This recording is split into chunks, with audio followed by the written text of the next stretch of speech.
Friday. It's Friday. It's Friday. Excuse me, I'm already two in. So yeah, your boy's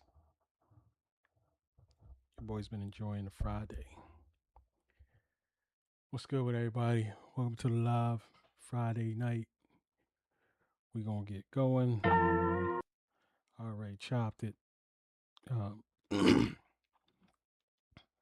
already chopped it. I already found a pattern for it, so we just gonna get rocking. King Star, what up?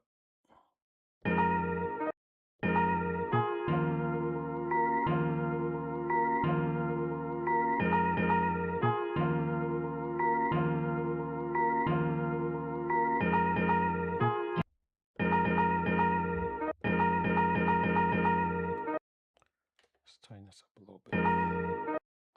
See, thing about a lot of these samples, as y'all can see, like there's two different.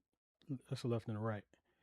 Sometimes you don't know where to start from, but you just pick what feels right.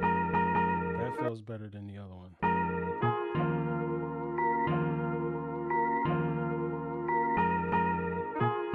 Bingo Glitter, what up? Farrell, what's happening? Um, and I want to speed this up a little bit.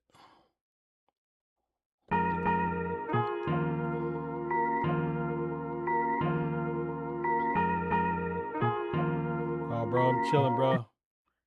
How you doing?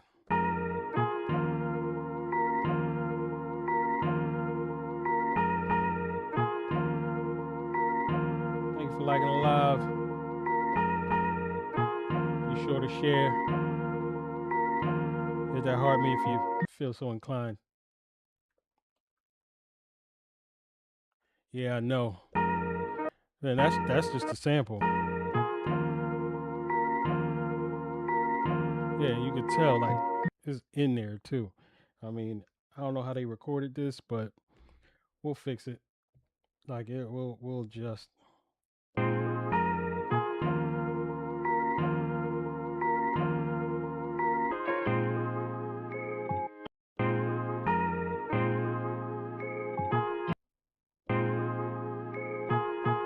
oh wait.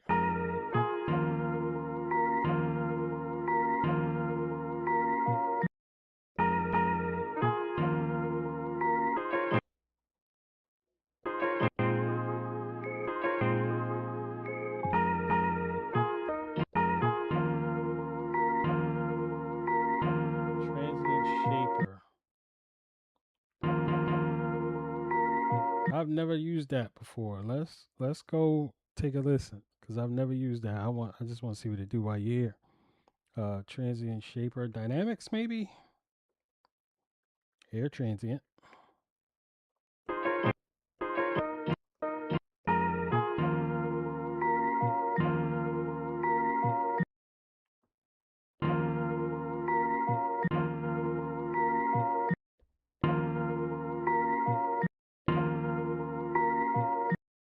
Is it the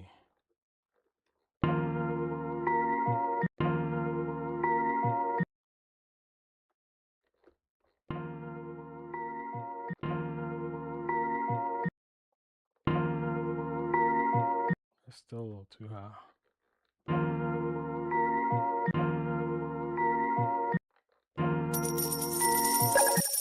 Kaz, what up? I appreciate the gold medal, bro. Thank you.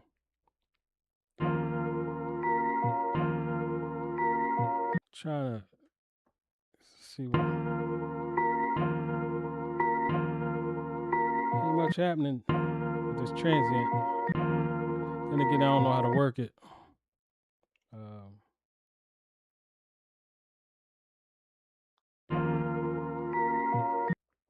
I'm gonna have to dig a little deeper into this. But yeah, we're gonna I'll figure it out. I might EQ it. Just because I know that's the part I know. Um, how to do is EQ.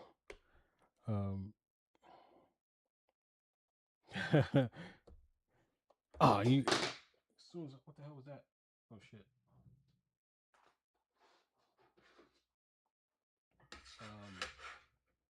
Yeah, I'm gonna get like I usually get some shit down, and then like EQ. And most of the time, you won't even you might not even hear it just because of where I play stuff and hi-hats and kicks and snares and everything else and instruments on top. But I usually EQ the bass out of the sample, which I don't think I have a bass in here, so I think I should be good.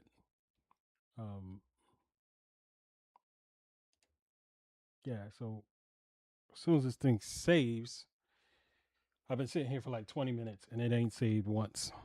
But yeah, Mighty Max, what up? Smooth, what up? Welcome into the live on a Friday. Appreciate y'all. As soon as this shit save, we're gonna get back to business. Damn, and I ain't got nothing to drink. Then again, I've already had 2 drinks. So it's been that kind of Friday. Yeah, I feel like getting lit. Yeah, I feel like getting lit, but I ain't got nothing to do tomorrow. Yeah, man. Happy Friday, man. We made it another week. And that the more and more I say that, like the more and more I mean, my lives are Monday, Wednesday, Friday. So for me, my week goes pretty quick. But it's just like I'm watching week after week go by. And it's just like, do I feel like I put in enough work? And most of the time I'll tell myself no, and then I'll go do some shit. That's what's red or white. I'm a red guy myself. Hell yeah, bro. Let's do this.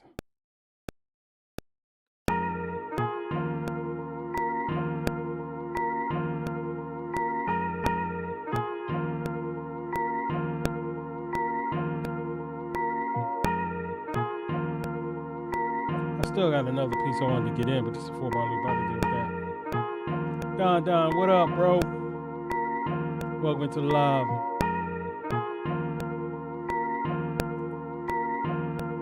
Mr. No, what up? Bobby Johnson, what's good, Bobby Johnson? What up with you? We might make this a boom bap joint tonight. Yeah, man, I've been rocking with that thing, man. It's pretty dope.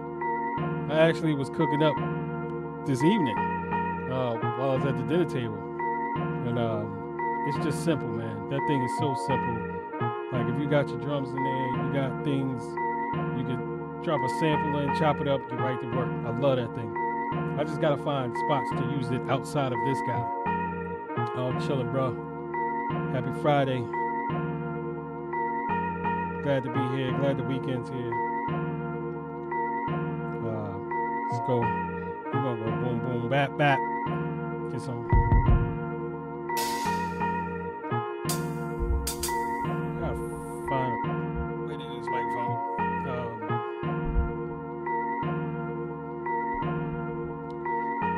We are.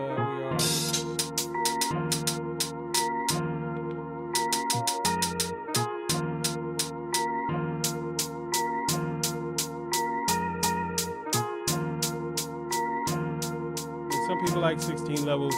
I like mixing. I like just grabbing the knob and bringing it down. We're gonna add a little kick it that way.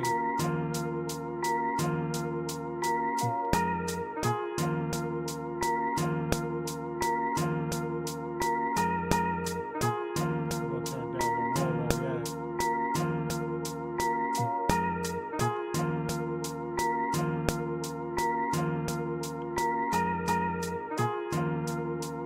Why does it disappear from? Whoa.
Oh, God damn it. Undo. So I guess I didn't go far enough with those hi-hats. How we gonna fix that?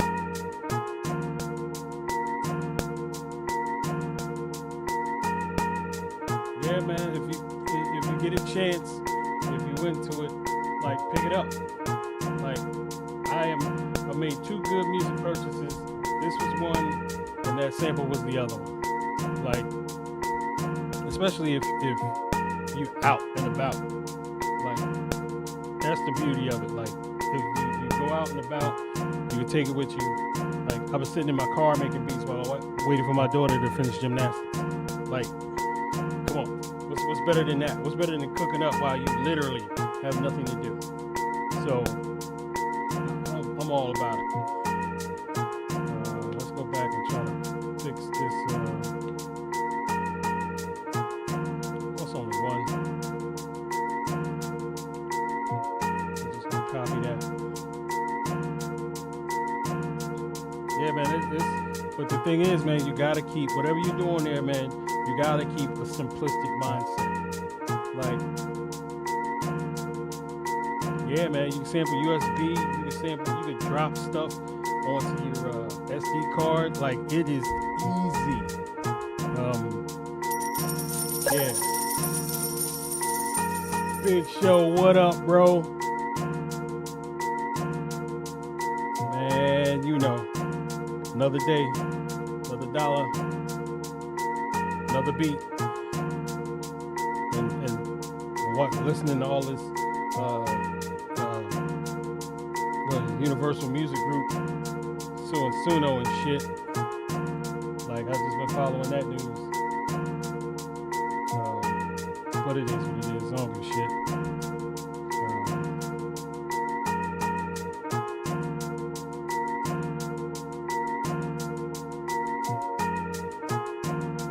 Yeah, trust me, you'll see it on your feed, on your TikTok feed at some point.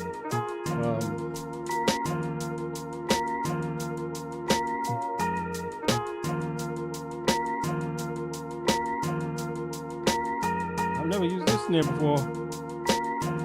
I like it.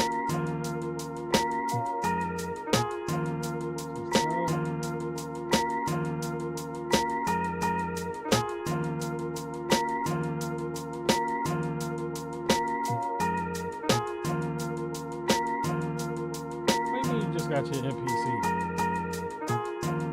You better have an MPC.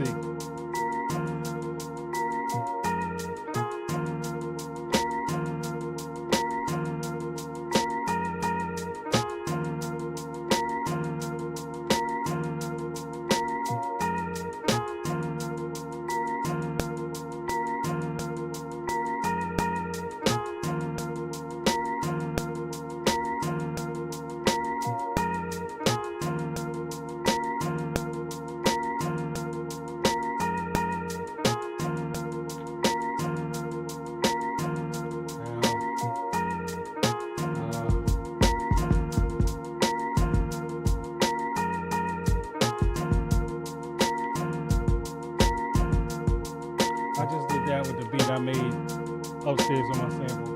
I can't do that again.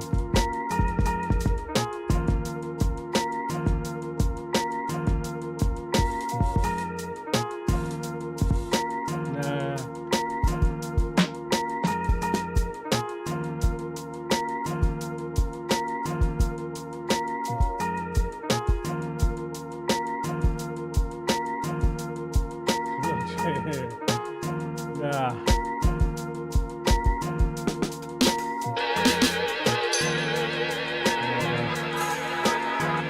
No, I gotta hold.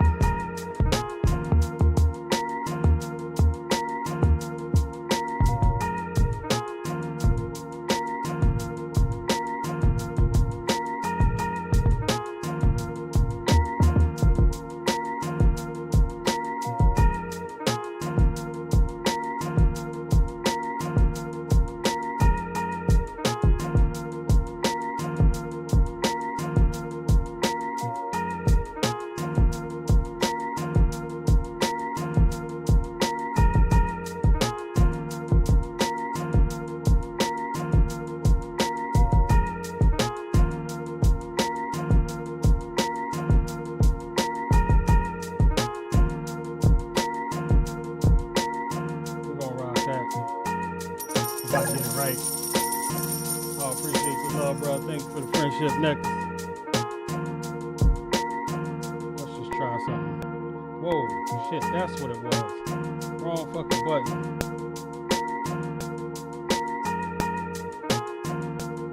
Why did I ever start hitting that?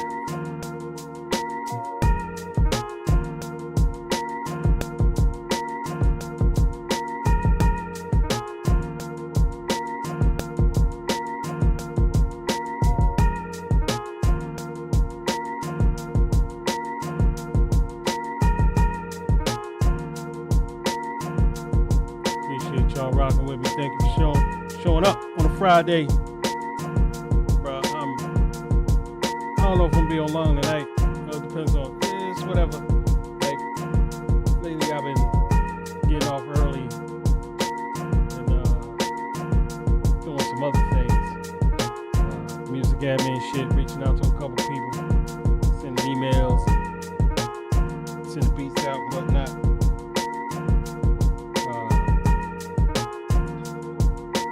Yeah, it's all good. All work is good work. See if I can find a different.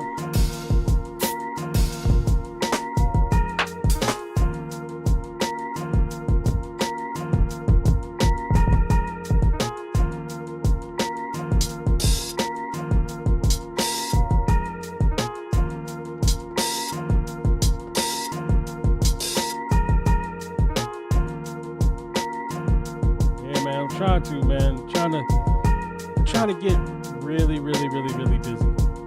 Like, I think if I could do that, Lana Nguyen, what up? How you doing?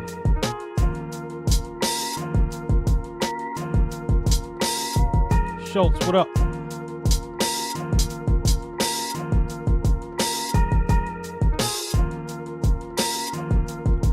Yeah, man, making beats is the easy part. It's all the other shit that's so hard.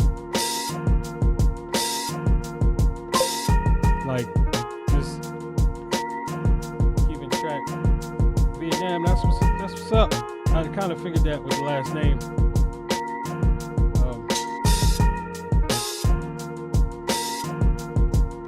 Appreciate you for checking me out. It's always good to make a connect. What's good with you, Mr. Schultz? MVP Schultz? Okay.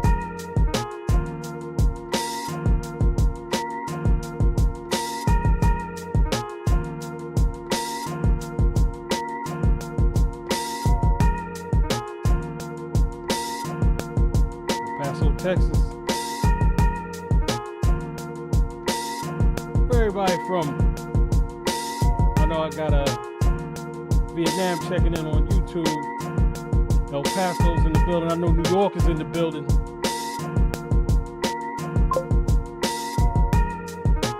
I'm rocking down here in Atlanta. I know we got Philly in the building, as always.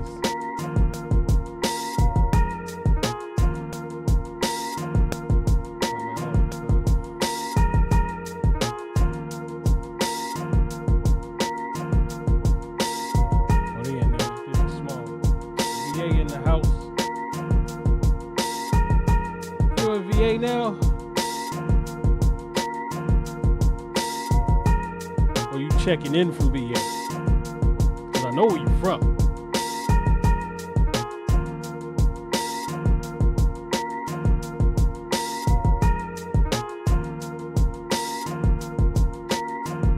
Thought you was in New York.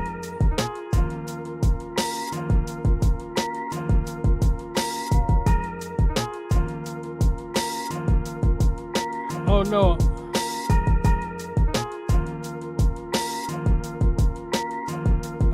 Okay. I thought that's where you were. Okay. It's all good.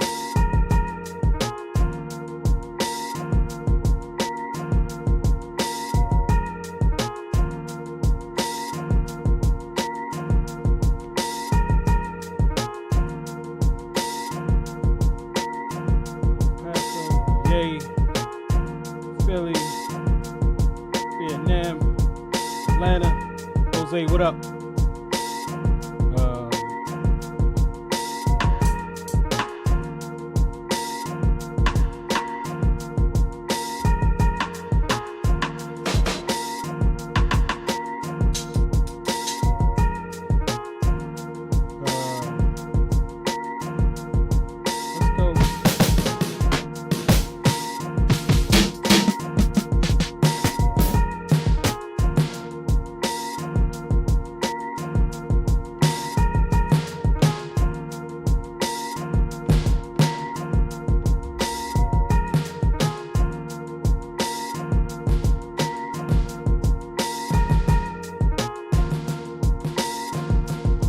Don, what up?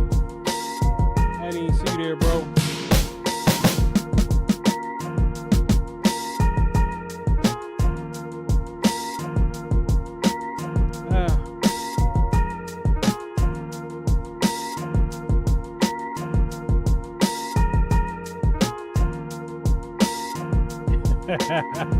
You stupid, bro.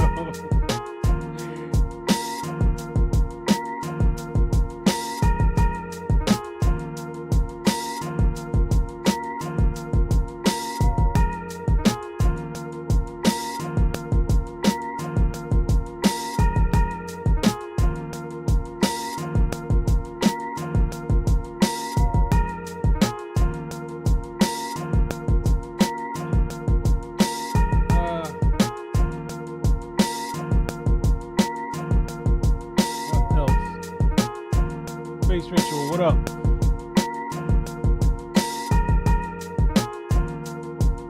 I'm gonna get that second half on the second part of the hook. We ain't gonna leave it like this. It's still got a sample I wanna play in there.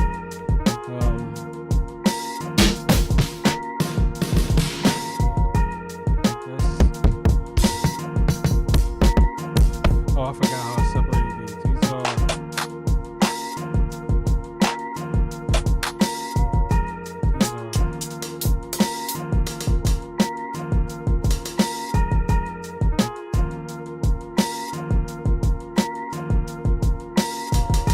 I've been thinking, I swear, I've been thinking about, cause I'm at 87 lives, and when I got to 100, I wanted to switch it up, cause like making beats is one thing, but like I always get to a point where I think shit gets stale, and I think that's where I'm at. And one of these days, I was just gonna get on here and like leave it open, like have motherfuckers be able to get on.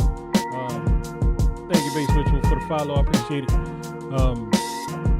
Again, I was thinking about doing that like the second half, like make a beat for an hour and then just kick it, like talk shit, like why not? Like it's just, I think it's a little more engaging, like get to have good conversation. I know good people on here, so I might shut this shit down after like an hour and just open this shit up, even though I don't know how to do, like I can find multi-guests, and I guess it'll format my shit to the way it needs to format. Yeah, that might be the route.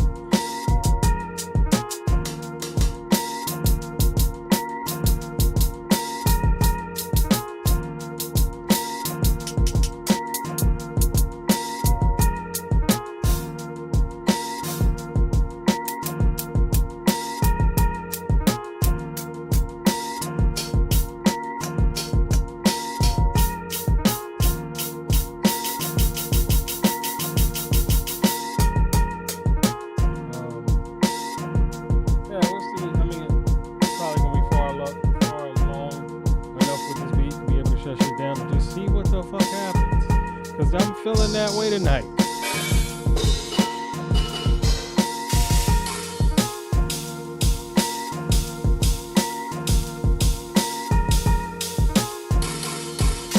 Wish I had something else to drink though. I ain't gonna lie. G-Boo, what up?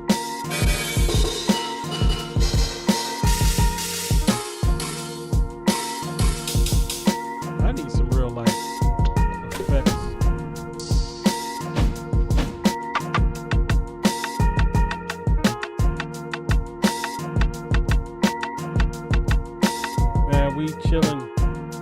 Friday, man. That's all it's about. The weekend is here.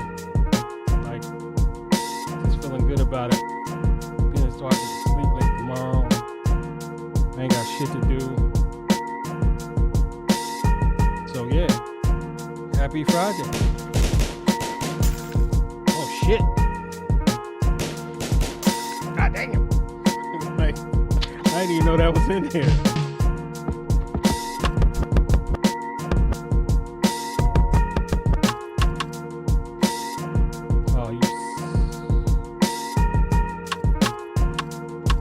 Story Spinners, what up?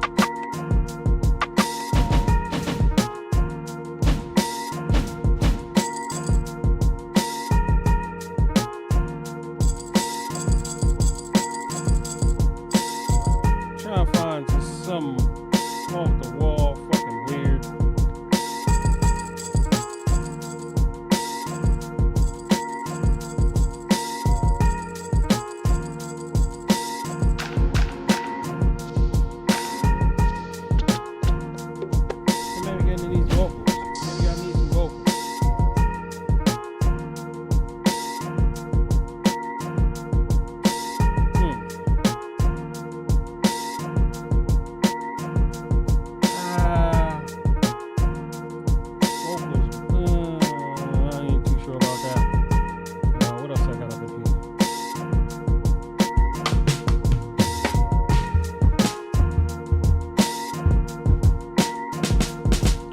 You know where we can go. Thank you for the follow. Appreciate it. Mr. 808.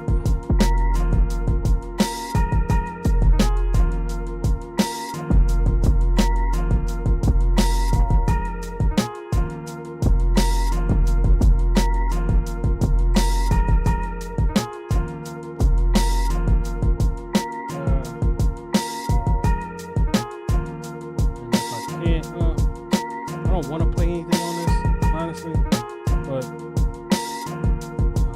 plugins, Sub Factory.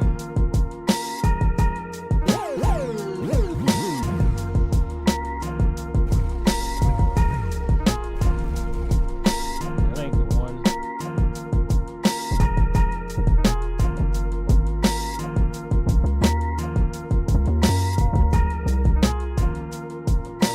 I was in, that'd be nice too. A sharp minor. A sharp minor.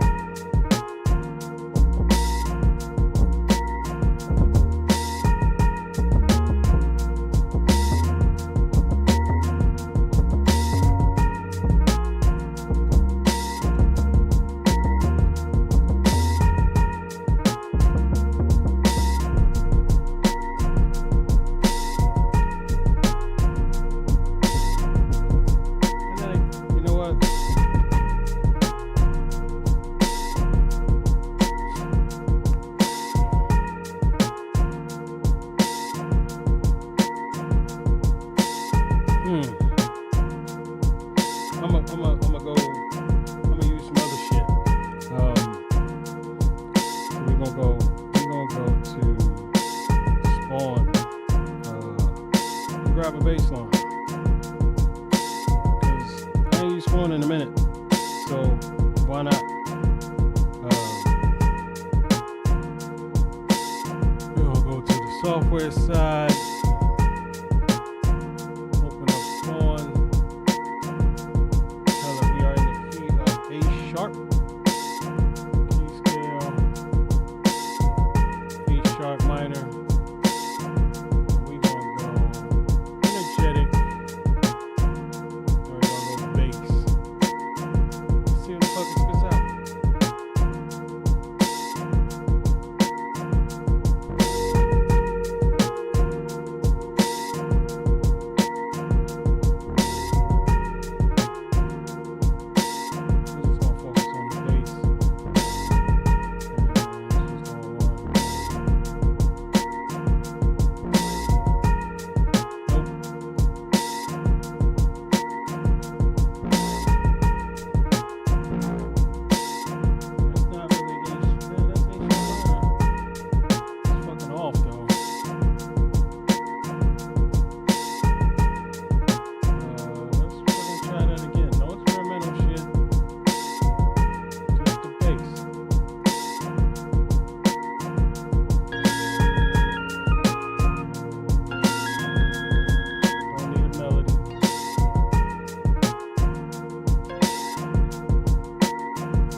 Give me something, y'all. All this shit is plain. Let's try it again. I don't want sad.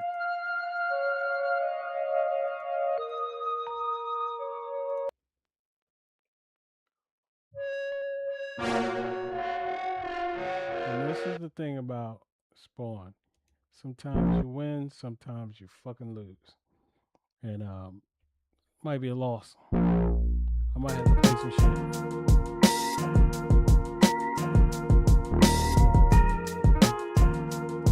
Yeah, fuck Spawn. It's not really good for bass. It give you some dope melodies, but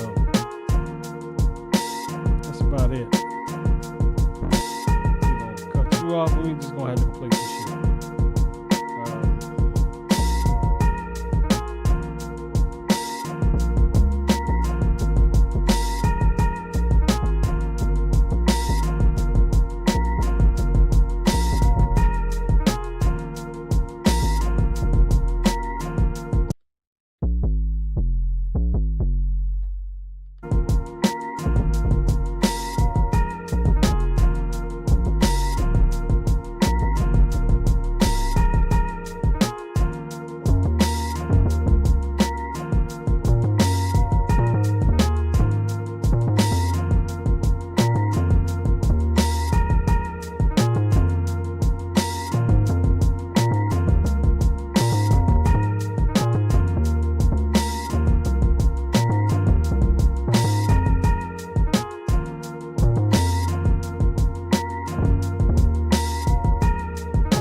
Yo, yeah, I saw it before I started live streaming. Yo, that dude's crazy. Wherever he was, it was raining.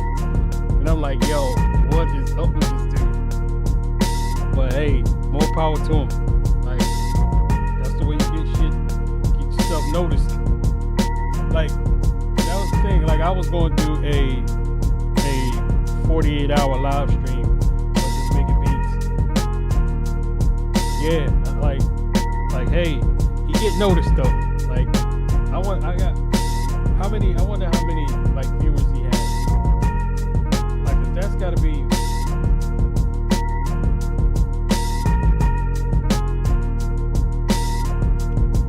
Yeah, I don't know.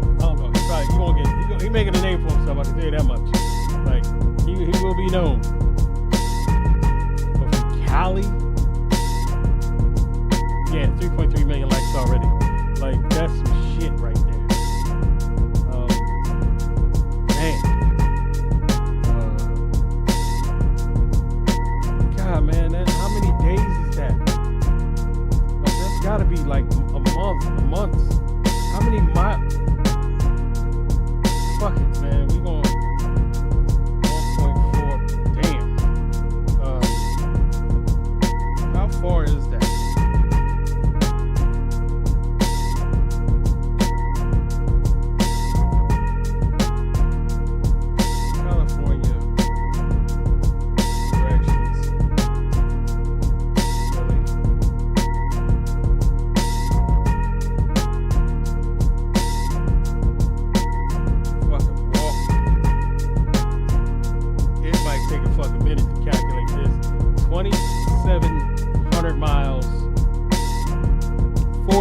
Days.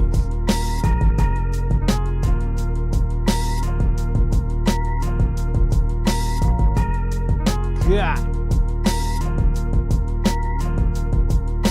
42 fucking days.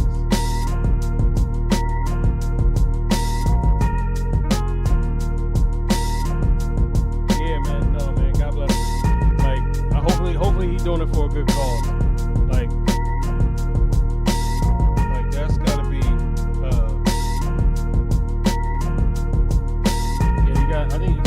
My wife said something like he was building a school or some shit. Like I don't know. Yeah, and he pushing a cart. Like I hope he got a fucking car battery in that joint to charge his phone. That's crazy. Like I'm sure it's gonna catch on, and people gonna be like walk with him in their city, and then give him food and water and all that other shit. And then like the further you get, like where you gonna sleep? Like what are you gonna do with all that? Like I'm sure somebody gonna look out for him.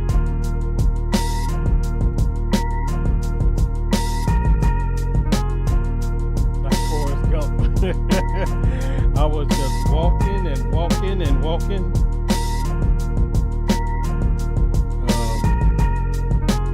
Like I don't even have to separate this piece. I lucked up on this one. I'm still gonna do it though.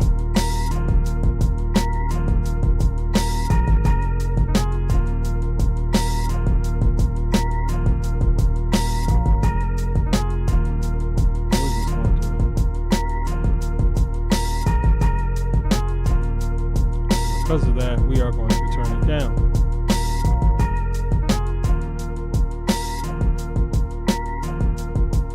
Xander, what up?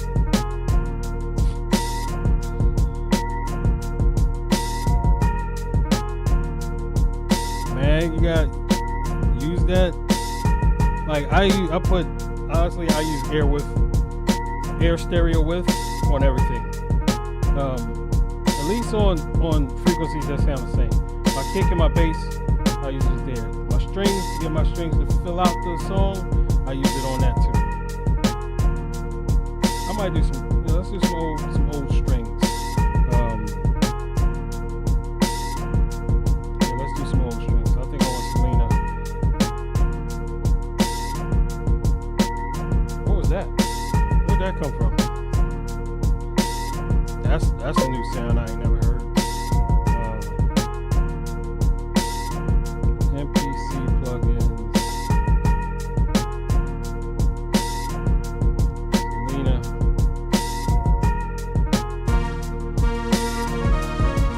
That really ain't strings, but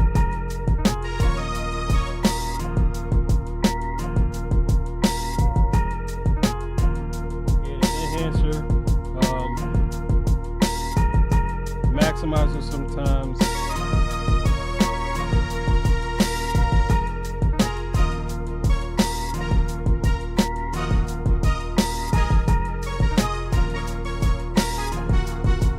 I wonder, can I play a chord on this?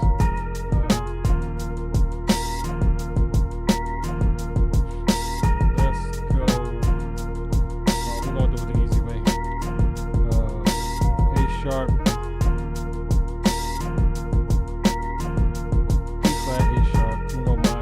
Harmonic minor.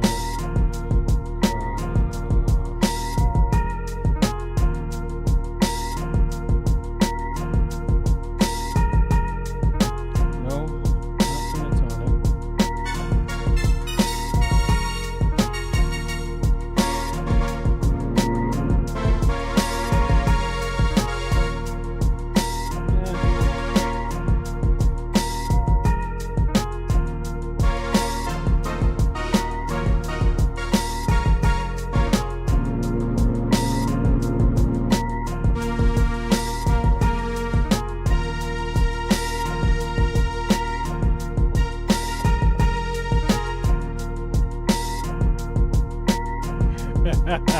The beat maker, God. Yo, Keith Lamar, what up?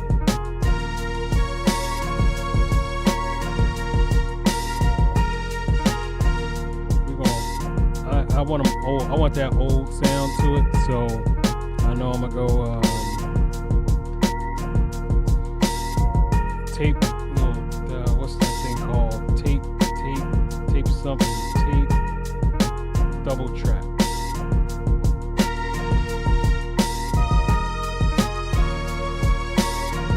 I'm chilling, bro. How you doing?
That guy.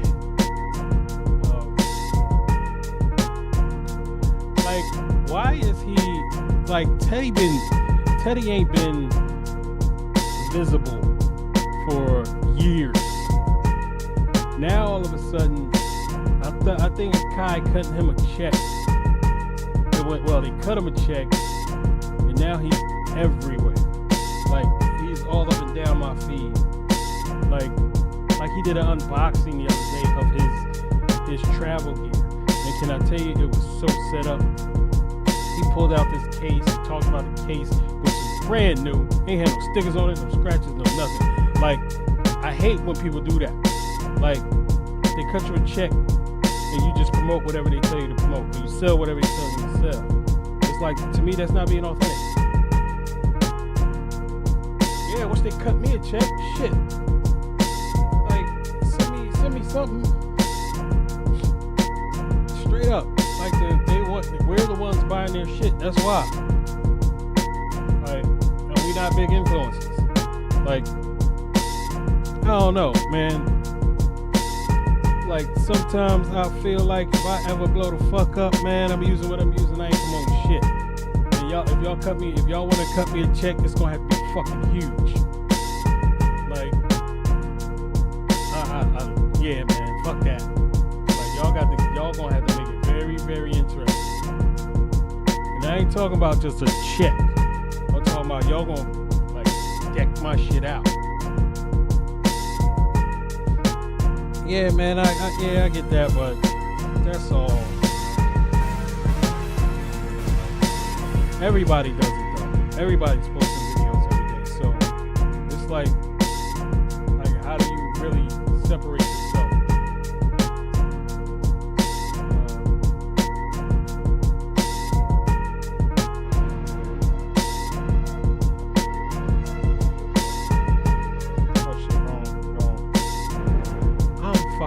I'm playing chords, but it's the wrong key. A sharp, B flat.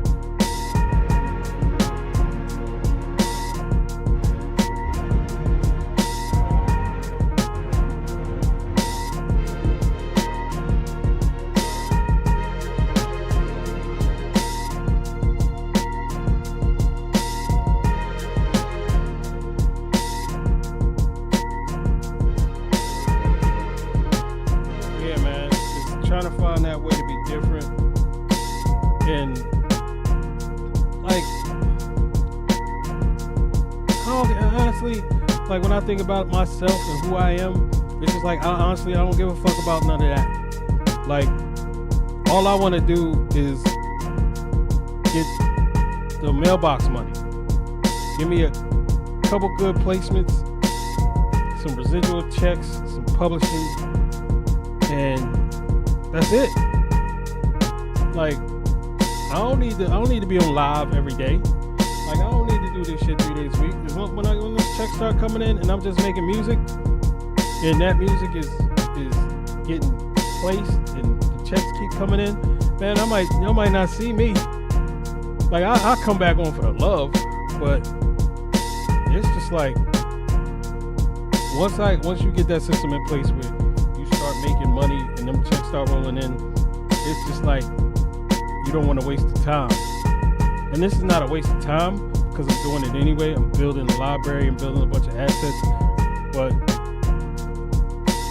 it's like I can, on days when I'm not live, I can crank out 3 and 4 beats, and that to me is just like, all right, I come on 3 days a week, make 3 beats, and then when I'm done them, it's just like, all right, what am I doing now? All right, let me work on some more music, and I make like the weekend, I might make like 4 or 5, and I mean 4 or 5 full songs, and it's just like, yo, like my output could be so much bigger.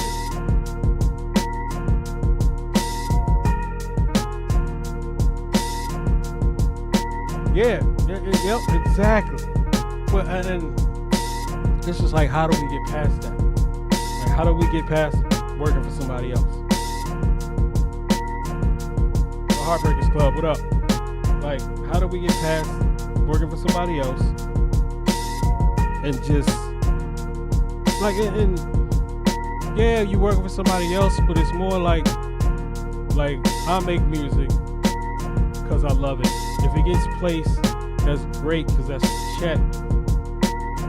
So if I make 100 beats and 10 of them can get placed, and I make $10,000 per beat, like, okay, great. And if I get a little check off that on the back end, fine. I do that a ton. It ain't gonna replace my day job, but at least it's something.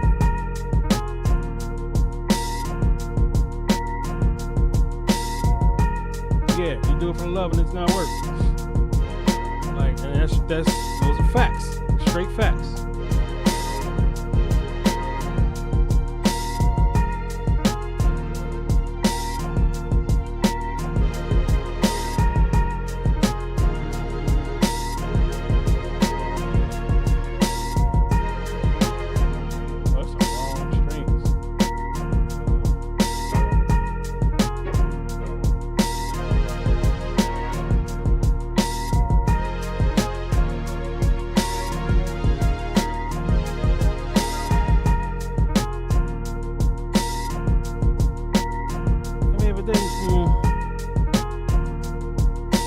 Like, I gotta get to a point.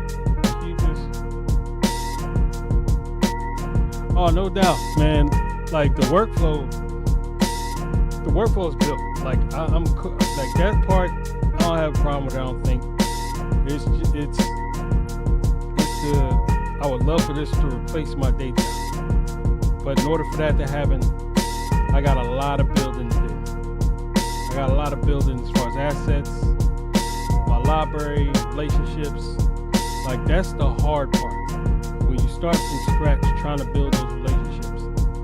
And I'm the self-made type person, so I like doing shit by myself. And that's my downfall. So, like, if I don't find a connection on my own, I don't want it. Like, I got friends in the music business. I got family in the music business. But I don't want to reach out to them because I want to build it myself, and that's my downfall. Yeah. So until I bite the bullet and stop bullshitting myself, yeah, I know I shouldn't do it by myself, which is true. Like, at some point, if I ever do get somewhere with this, I'm gonna need a team.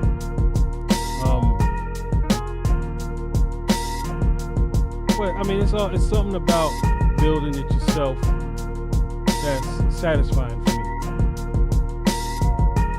Yeah, man. The network on here is great. Just people to bounce ideas off of, support. Like, this shit is great. It's the next level. It's the people who actually write the checks. The people who actually play some music. That's the part.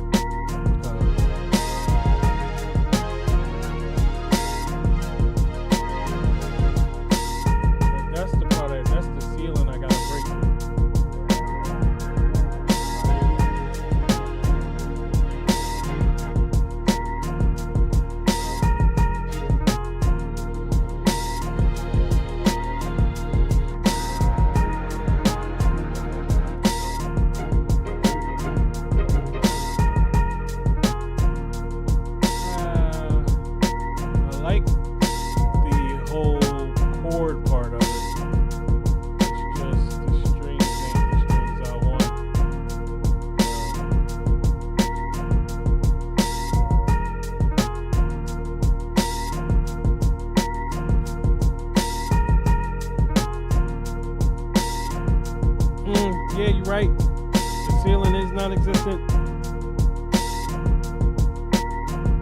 But at some point, like you can do it. You can say it because you're retired, I guess. But when I'm working and I'm at work and I'm like, man, all I want to do, I wish I was home making music. Like, to me, that's the key. It's just like when I can stop working and actually do the love part of it and have my family here, and that's all I got to worry about. Like, I'm good. Like, that's the level that I'm trying to get to. It's 50% of my, I don't even want to call it stress, because I ain't really stressed, but 50% of the bullshit I go through is work. Like, it's the time that you got to put in, it's the people you got to deal with, and that's just, to me, it's just unnecessary. I mean, I'd rather do odd jobs and not be connected to an entity than have music, than have to, 9 to 5, and then do this as my side love. Like, that to me is like, if I did side jobs that got me, enough loot, man, I quit.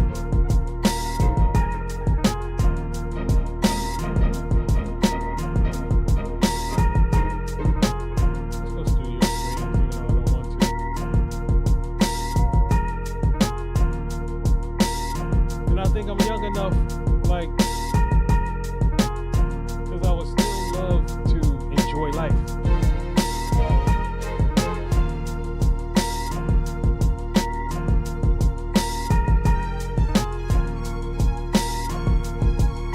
Like, yeah, I mean, I guess because I'm getting older, it's just like, what is life really about, man? It's about enjoying your time here. It ain't about stressing about work, stressing about how much money you got, how many bills you're gonna pay.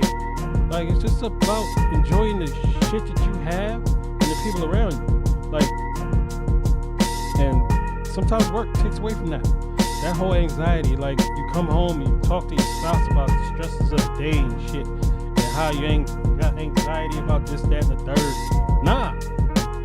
I just wanna fucking enjoy life, try to get healthy. And half the time, I don't want to fucking work out because of bullshit.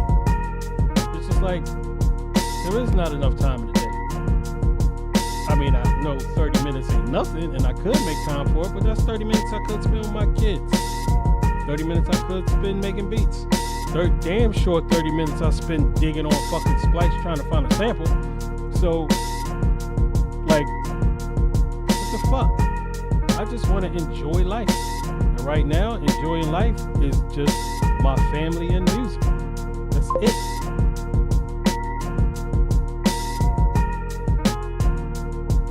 $1 Million Mac, what up? Like, to me, that's what life is all about. Family and whatever it is you love doing. If you can do those two things for the rest of your life, man, God bless you. And I'm happy for you. Like, other than that, what is there? Let me get off my soapbox. Back to the fucking music.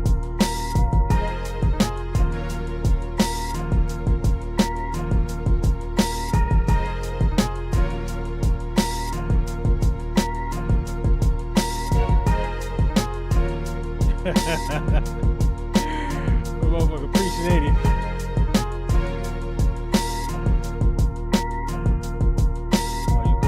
Save. I'm gonna put these strings down. I might just open this motherfucker up because I feel like talking. My damn mouse set.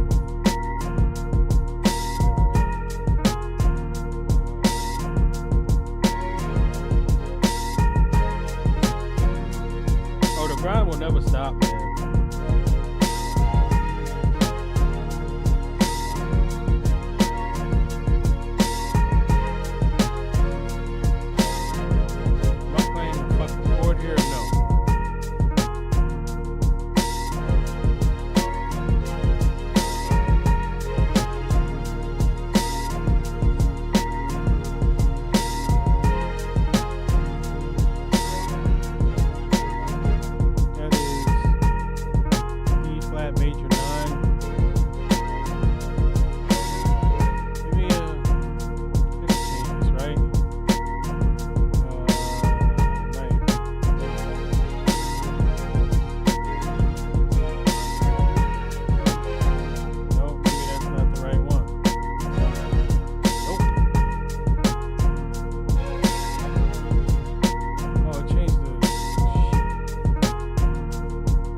know what I hear. I can figure this out without chords. I'm playing myself. Studio strings. No. What am I doing?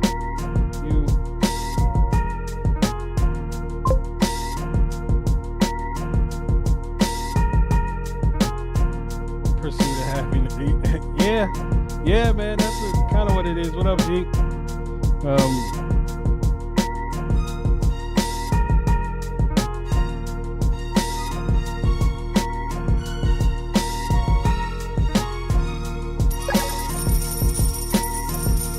Thanks for the gold medal again, bro. Appreciate it.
Best at chords, but I usually figure them out.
Back to my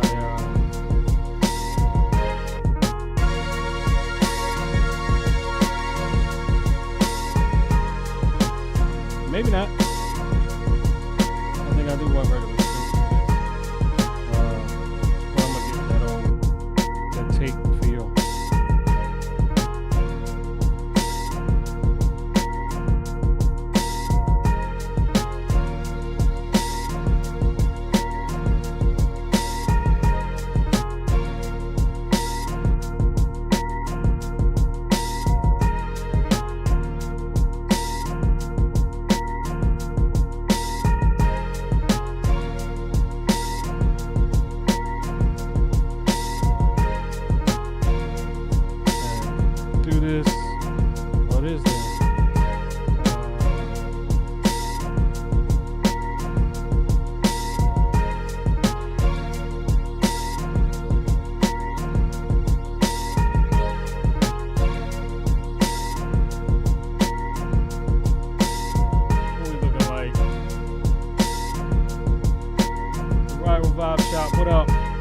Prolific Truth, what's good? You know what? I'm about to open this bitch up.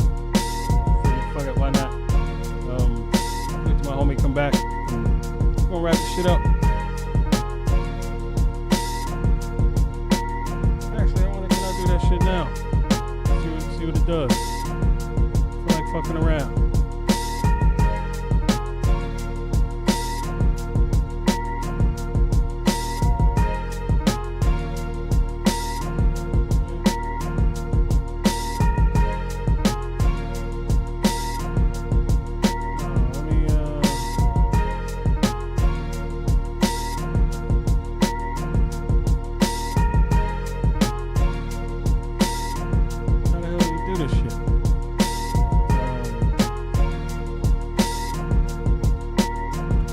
Oh, you know what?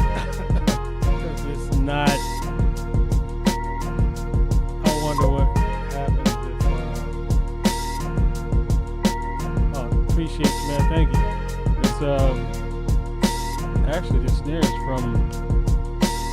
If you wanted it, it's a guy here named Architect Beats, and he has a Streets of New York kit. That's where this snare comes from. The kit's pretty dope. I use it a bunch. So yeah, check it out. Check him out. If you make music, check out Architect Beats. He's got a school community where I'm an active participant, and we talk about everything. He teaches you the music business. Teaches you. Last night he did a Suno tutorial. How he uses Suno in his production. So yeah, I would definitely check him out. Yeah.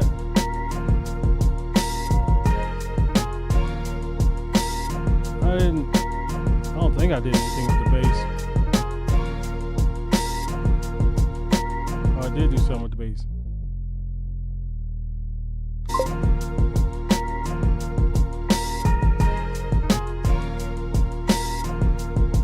I might do a little something else with the strings. I really wanted the older sounding set of strings. I might have to find one. I know it's one in here somewhere. Maybe Mellotron or some shit like that.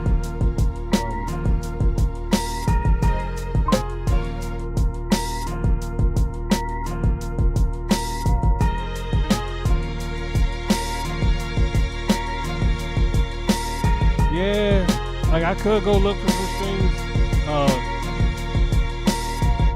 cause I use Splice, so I could look for some.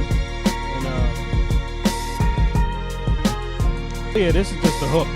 Like I usually add variations when I make my other 4-bar sets.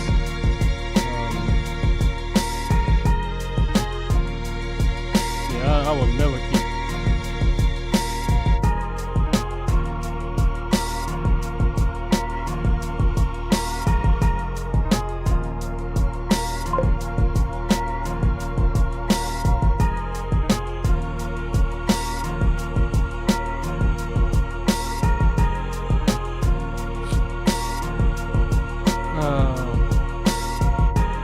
Ain't got no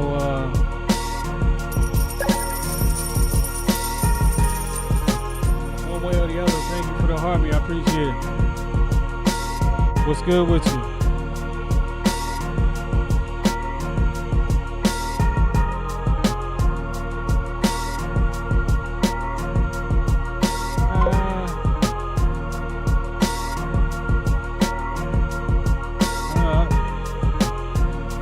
I like it.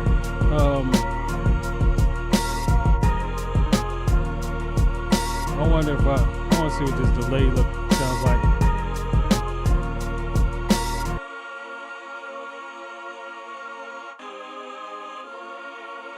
Is it even on?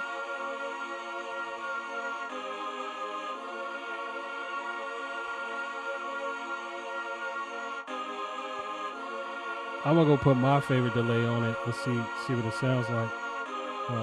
No, it's not even on.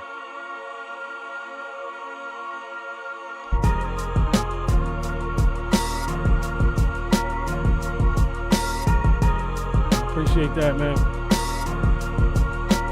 Thank you much, sir. You have a good night.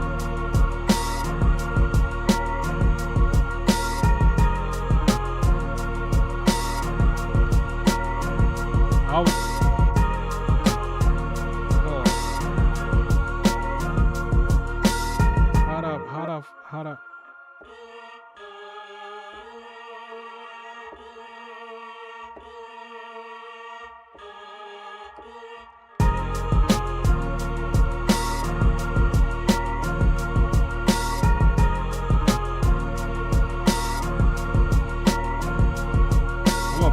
I'm gonna play it like a chop. And that's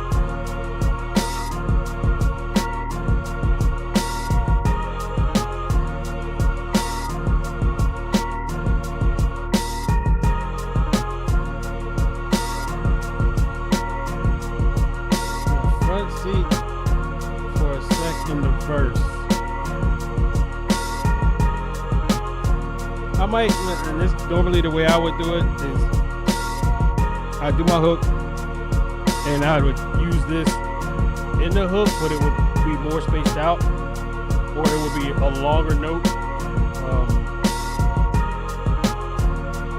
Yeah, we'll see. But I think I want to play it like a chop.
I love it because this is music and you get to play around.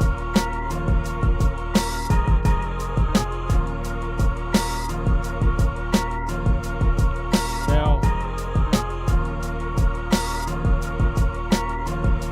I do like it better with a smaller gap.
see where I actually am as far as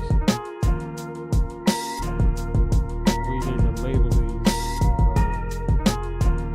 We're gonna call these vocals, and I might layer it.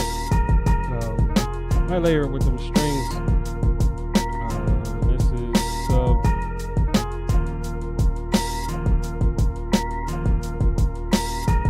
And go back to track mute.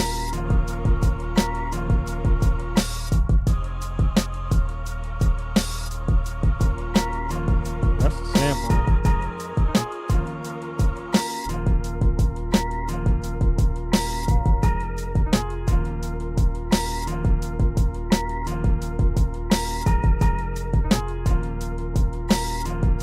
I got a feeling I can get one more instrument in. Maybe something dancing.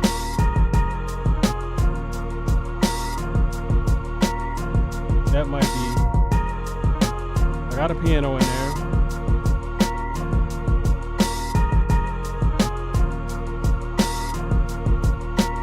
Let's try strings. Let's see what we can do with. Let's duplicate this. Let's not go.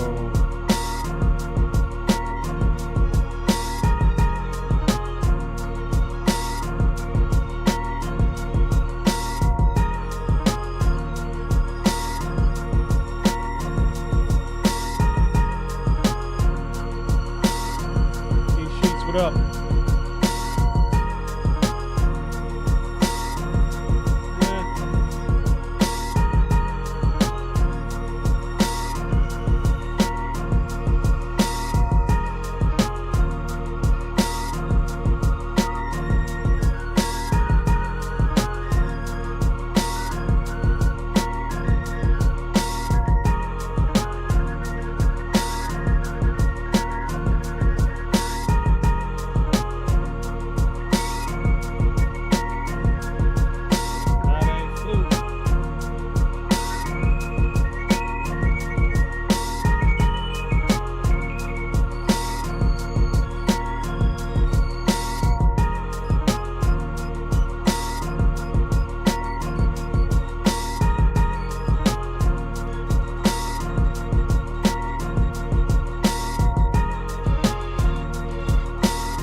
Thank you, Sinatra.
let's name this shit.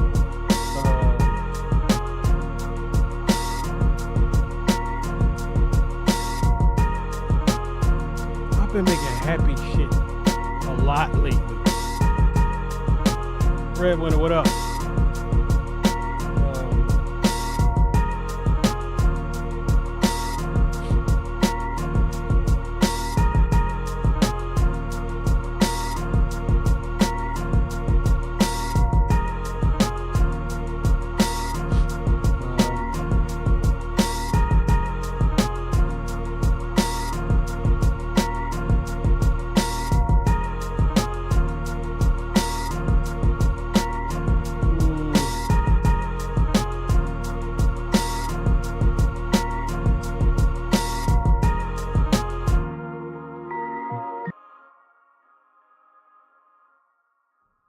Nope.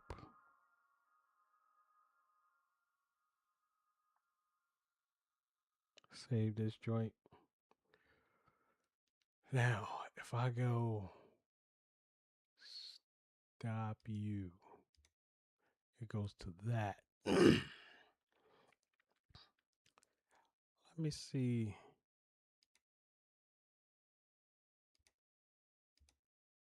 If I made a new scene.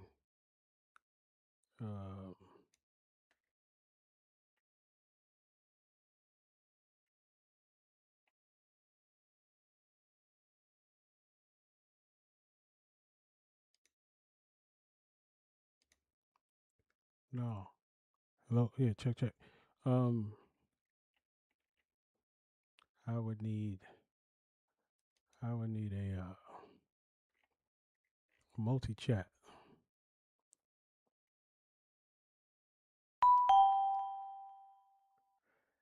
Thank you for the follow. I appreciate it, Bandit.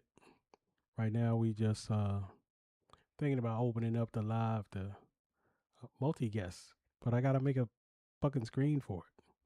I don't use the standard TikTok studio setup, so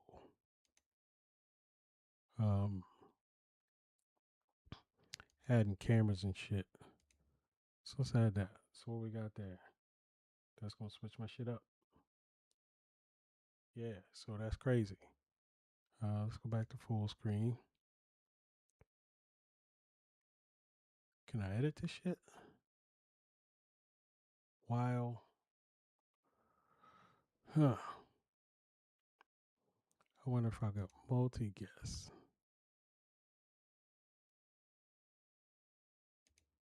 Settings, okay.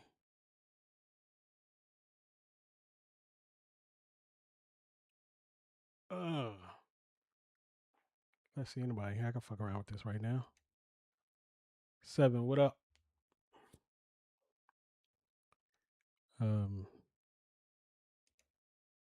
Just trying to figure. No, that's that camera. Let's add another camera. Let's add camera. Add. Let's go. Can I pluck them both off? It's probably fucking in use. It's saying that it's probably in use and I can't fucking use it.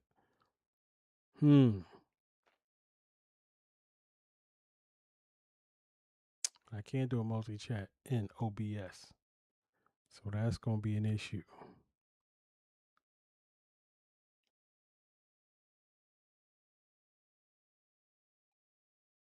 Or how about I do, you know what?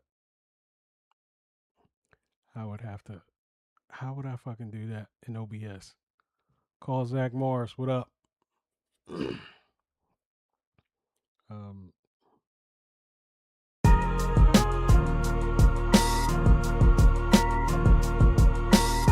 have to set this shit up tomorrow or after this.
Echo and shit. Why the fuck is that? Um,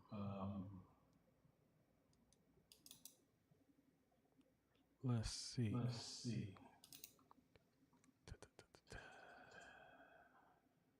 Loop back because it's coming to my MPC.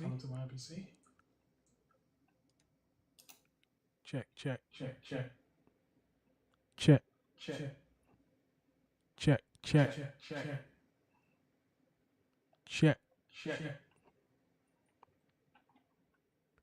I know I had some echo shit. Testing, testing, one, two. Sounds good, but I'm hearing an echo. Oh, mute you two motherfuckers. Check, check, check, check. Can't even hear myself though. I know y'all can hear me though.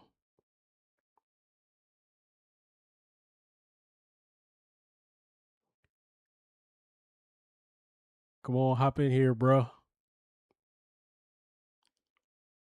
Um, shit, trying to figure this shit out. Wait, multi guess. I think I got this shit set up right.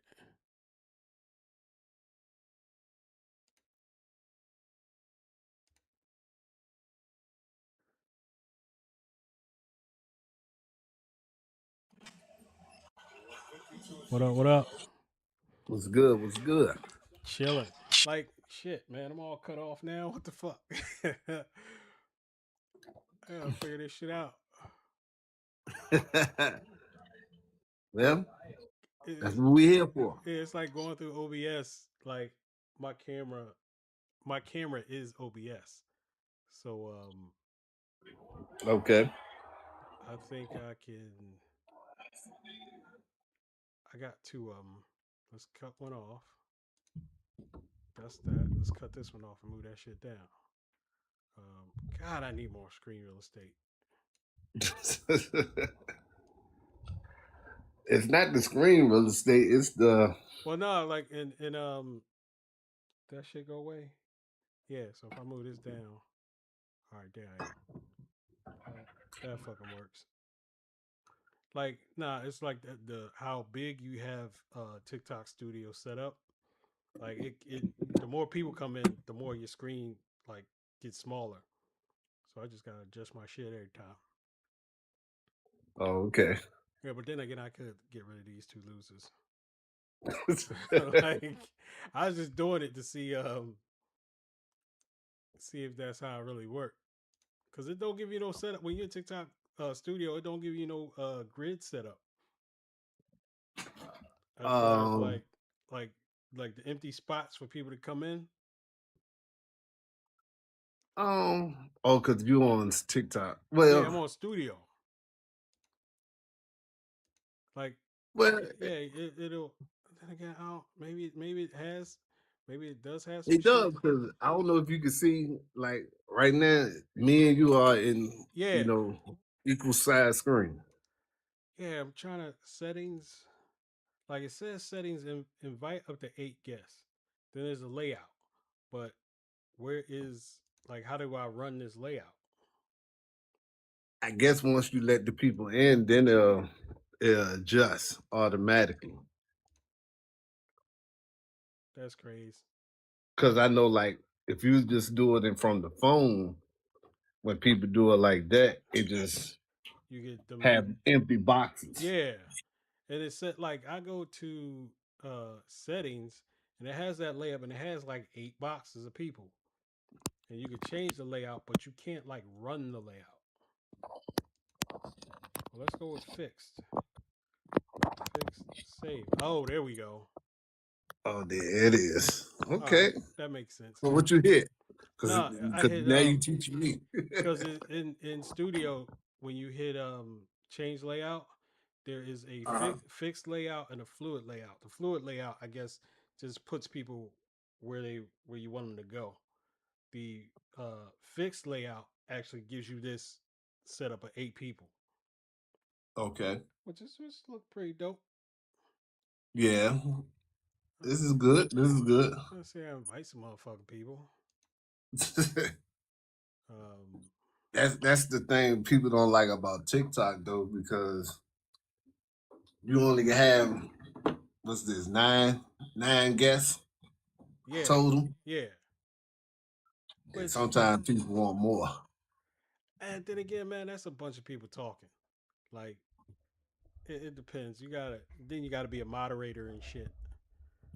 Like, I'm all good with that, but it is what it is. Let's see if I invite some of my usual suspects. Um, Oh, so you just click on to what you call it. my that next to live info, I can share shit. Um, Okay. but yeah, everybody ain't no fucking on here. Yeah. Well, it's Friday night. True, true. Friday night, people trying to relax and shit. I get it. Yeah, so It I is. It is what it let's is. see. I could share the live out too though. What kind of live you trying to have? You Man, just doing I don't care, man. music I'm just production? here. I'm You fucking just here, here? dog. It's whatever. People can talk about whatever. I don't give a shit. Okay, I share the All live out. right. Oh shit. Get it. Cancel this. God, come on. Damn it. Kaz, I Well, got you, bro. I was in the menu with some shit. oh, you got Cass coming up? Yeah, yeah.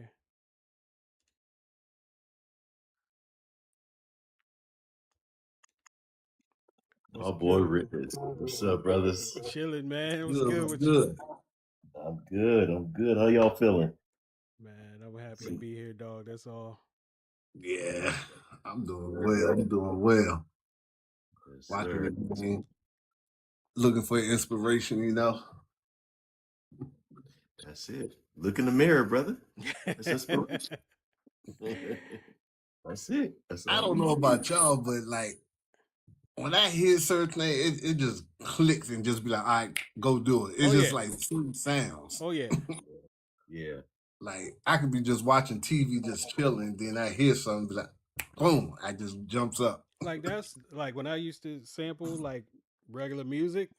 Like it was like Uh-huh. once you listen to a song and you found that part, it was like, yo, fuck, I gotta stop what I'm doing. I gotta run this. I gotta sample this. I gotta chop this up, and I gotta get to work. Like that's what it was back in the day, at least for me. Now it's digging on Splice, and it's just like, ugh, half that shit I don't care for.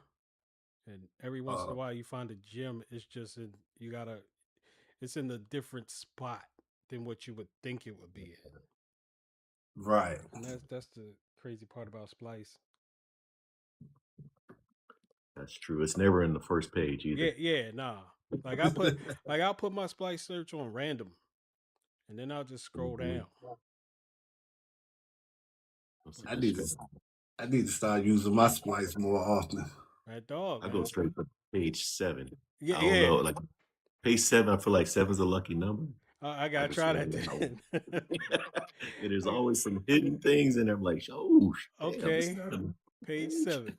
That's my shit. Page And that's my 7. birthday too, so I gotta There remember you that. go.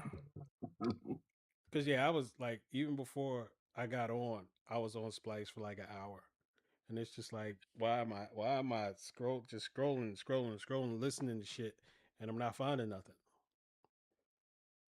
But So having when you go on Splice, what is your mindset when you go on Splice? Like, it depend, like honestly, it depends on what I feel like making. Cause I will either go if I want to chop something, like it'll have to be like some old '70s soul, and to me, those are the ones where you can find the most rhythm. Like you can make rhythms like even this one. I'm not fucking paying that shit. Like even that, like I found with the piano, you can play those three notes. But if it's for like some Rick Ross type Maybach shit, I'll look for a complete sample where I can either take 4 bars or 8 bars. So it really just depends. And then it depends like if I'm doing that, I'm looking for strings a piano maybe, or a synth of some sort. Oh, okay. But yeah, normal shit. And normal. Normal is Yeah, just soul music. and that's usually the essence of the beat, right? Yeah, When you once you find the sample, you want to yeah. yeah. At that point, it's just adding drums, a snare, and some hi hats, and maybe an instrument. Like, and I've been trying to keep that shit simple nowadays, man. I got into a habit of overloading beats with all these melodies and instruments, and it was just like, nah, stop. You need seven things tops. Those be the Oh, best ones too. Yeah, seven things tops. yeah, man. Okay. It's like, and that's with the sample. Like, you load in a sample, you put drums, a hi hat, and I ain't got nothing else to work with. Like, I got no other like VSTs or strings, none of that shit. And it's just like I gotta do with what I gotta do with. And it's just like, all right, I use four instruments and the shit, it's a banger. So, what's your favorite instrument? Fuck. That's uh favorite instrument. Honestly, well, if we talking just, I love snares. I love snares and over hi hats. So like I know like with open hi hat I want to use, I know what snare I want to use.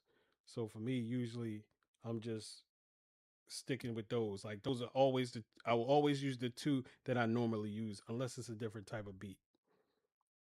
Okay. Um, But like a VST, uh, a VS Sub Factory. Sub Factory's got to be my number one go to. Just Hey cause man, just cause it's you gotta get you another. You gotta get you another. You can't be using my joint. man, everybody in the world. Anybody that got an MPC probably know about Sub Factory, dog. That shit, like that shit's yeah. banging, yo. Straight banging. Thank you, bro. Oh, you said that to Kaz. I Oh, said to both of y'all. Oh, okay. oh shit. Thank you. I appreciate it, man. But yeah, it's like music is just a release. To be honest, like I forget about everything when I'm sitting in front of this fucking thing.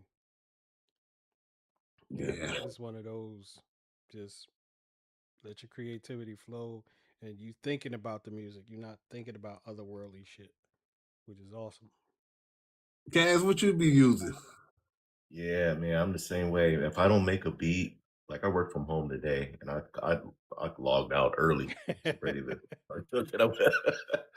But if I don't make music daily, man, I'm a grouch. Yeah. It's my way, you know. Yeah. Yeah, I mean, I work. Man, I've been working from home since Tuesday.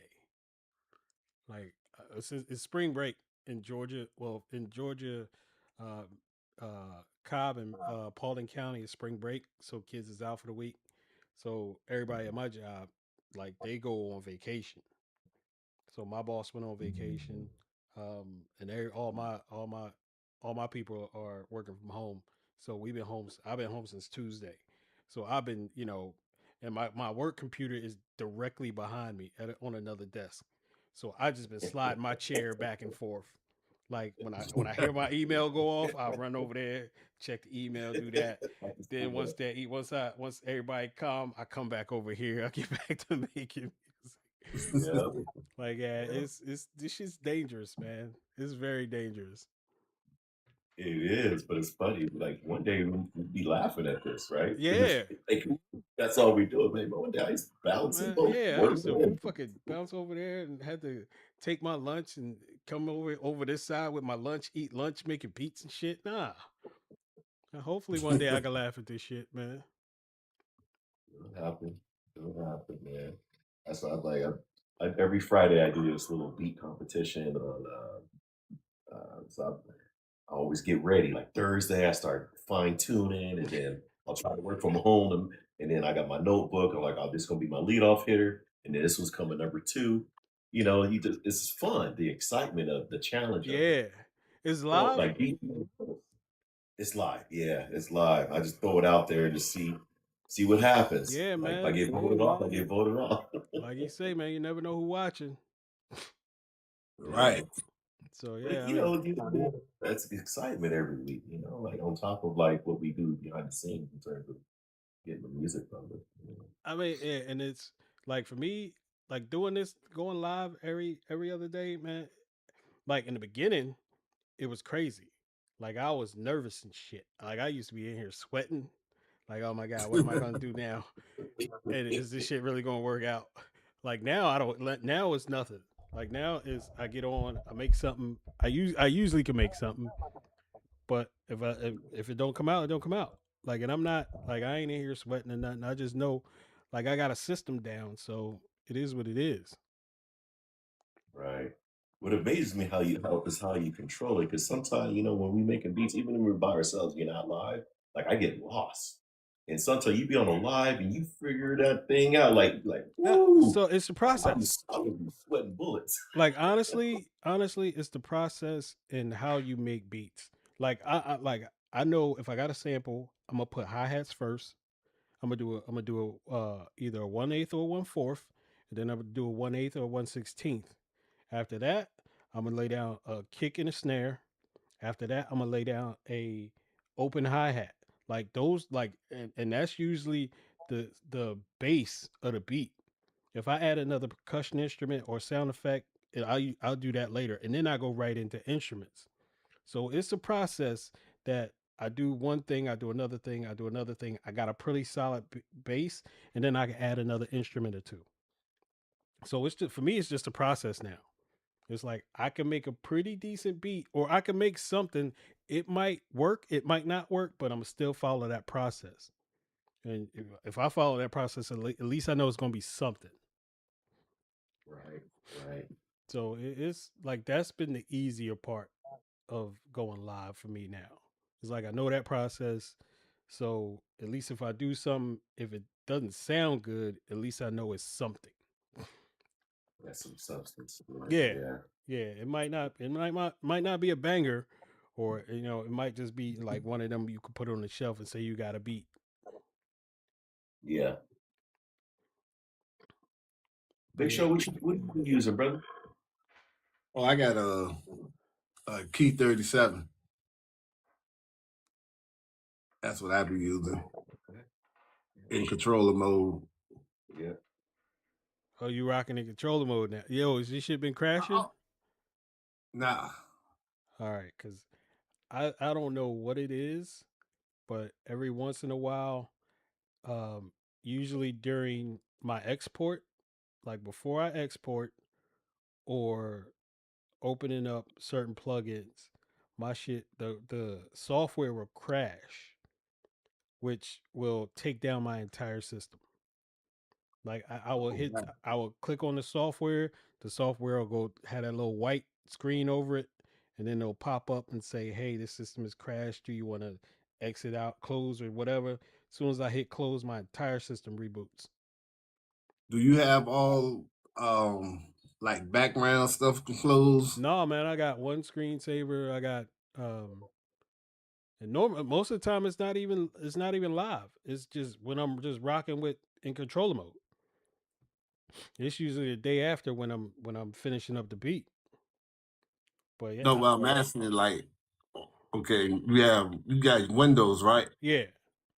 So like I'm talking about all other program stuff is turned off. Oh You yeah, got yeah, all yeah. Ain't nothing else running but uh the software in my MPC.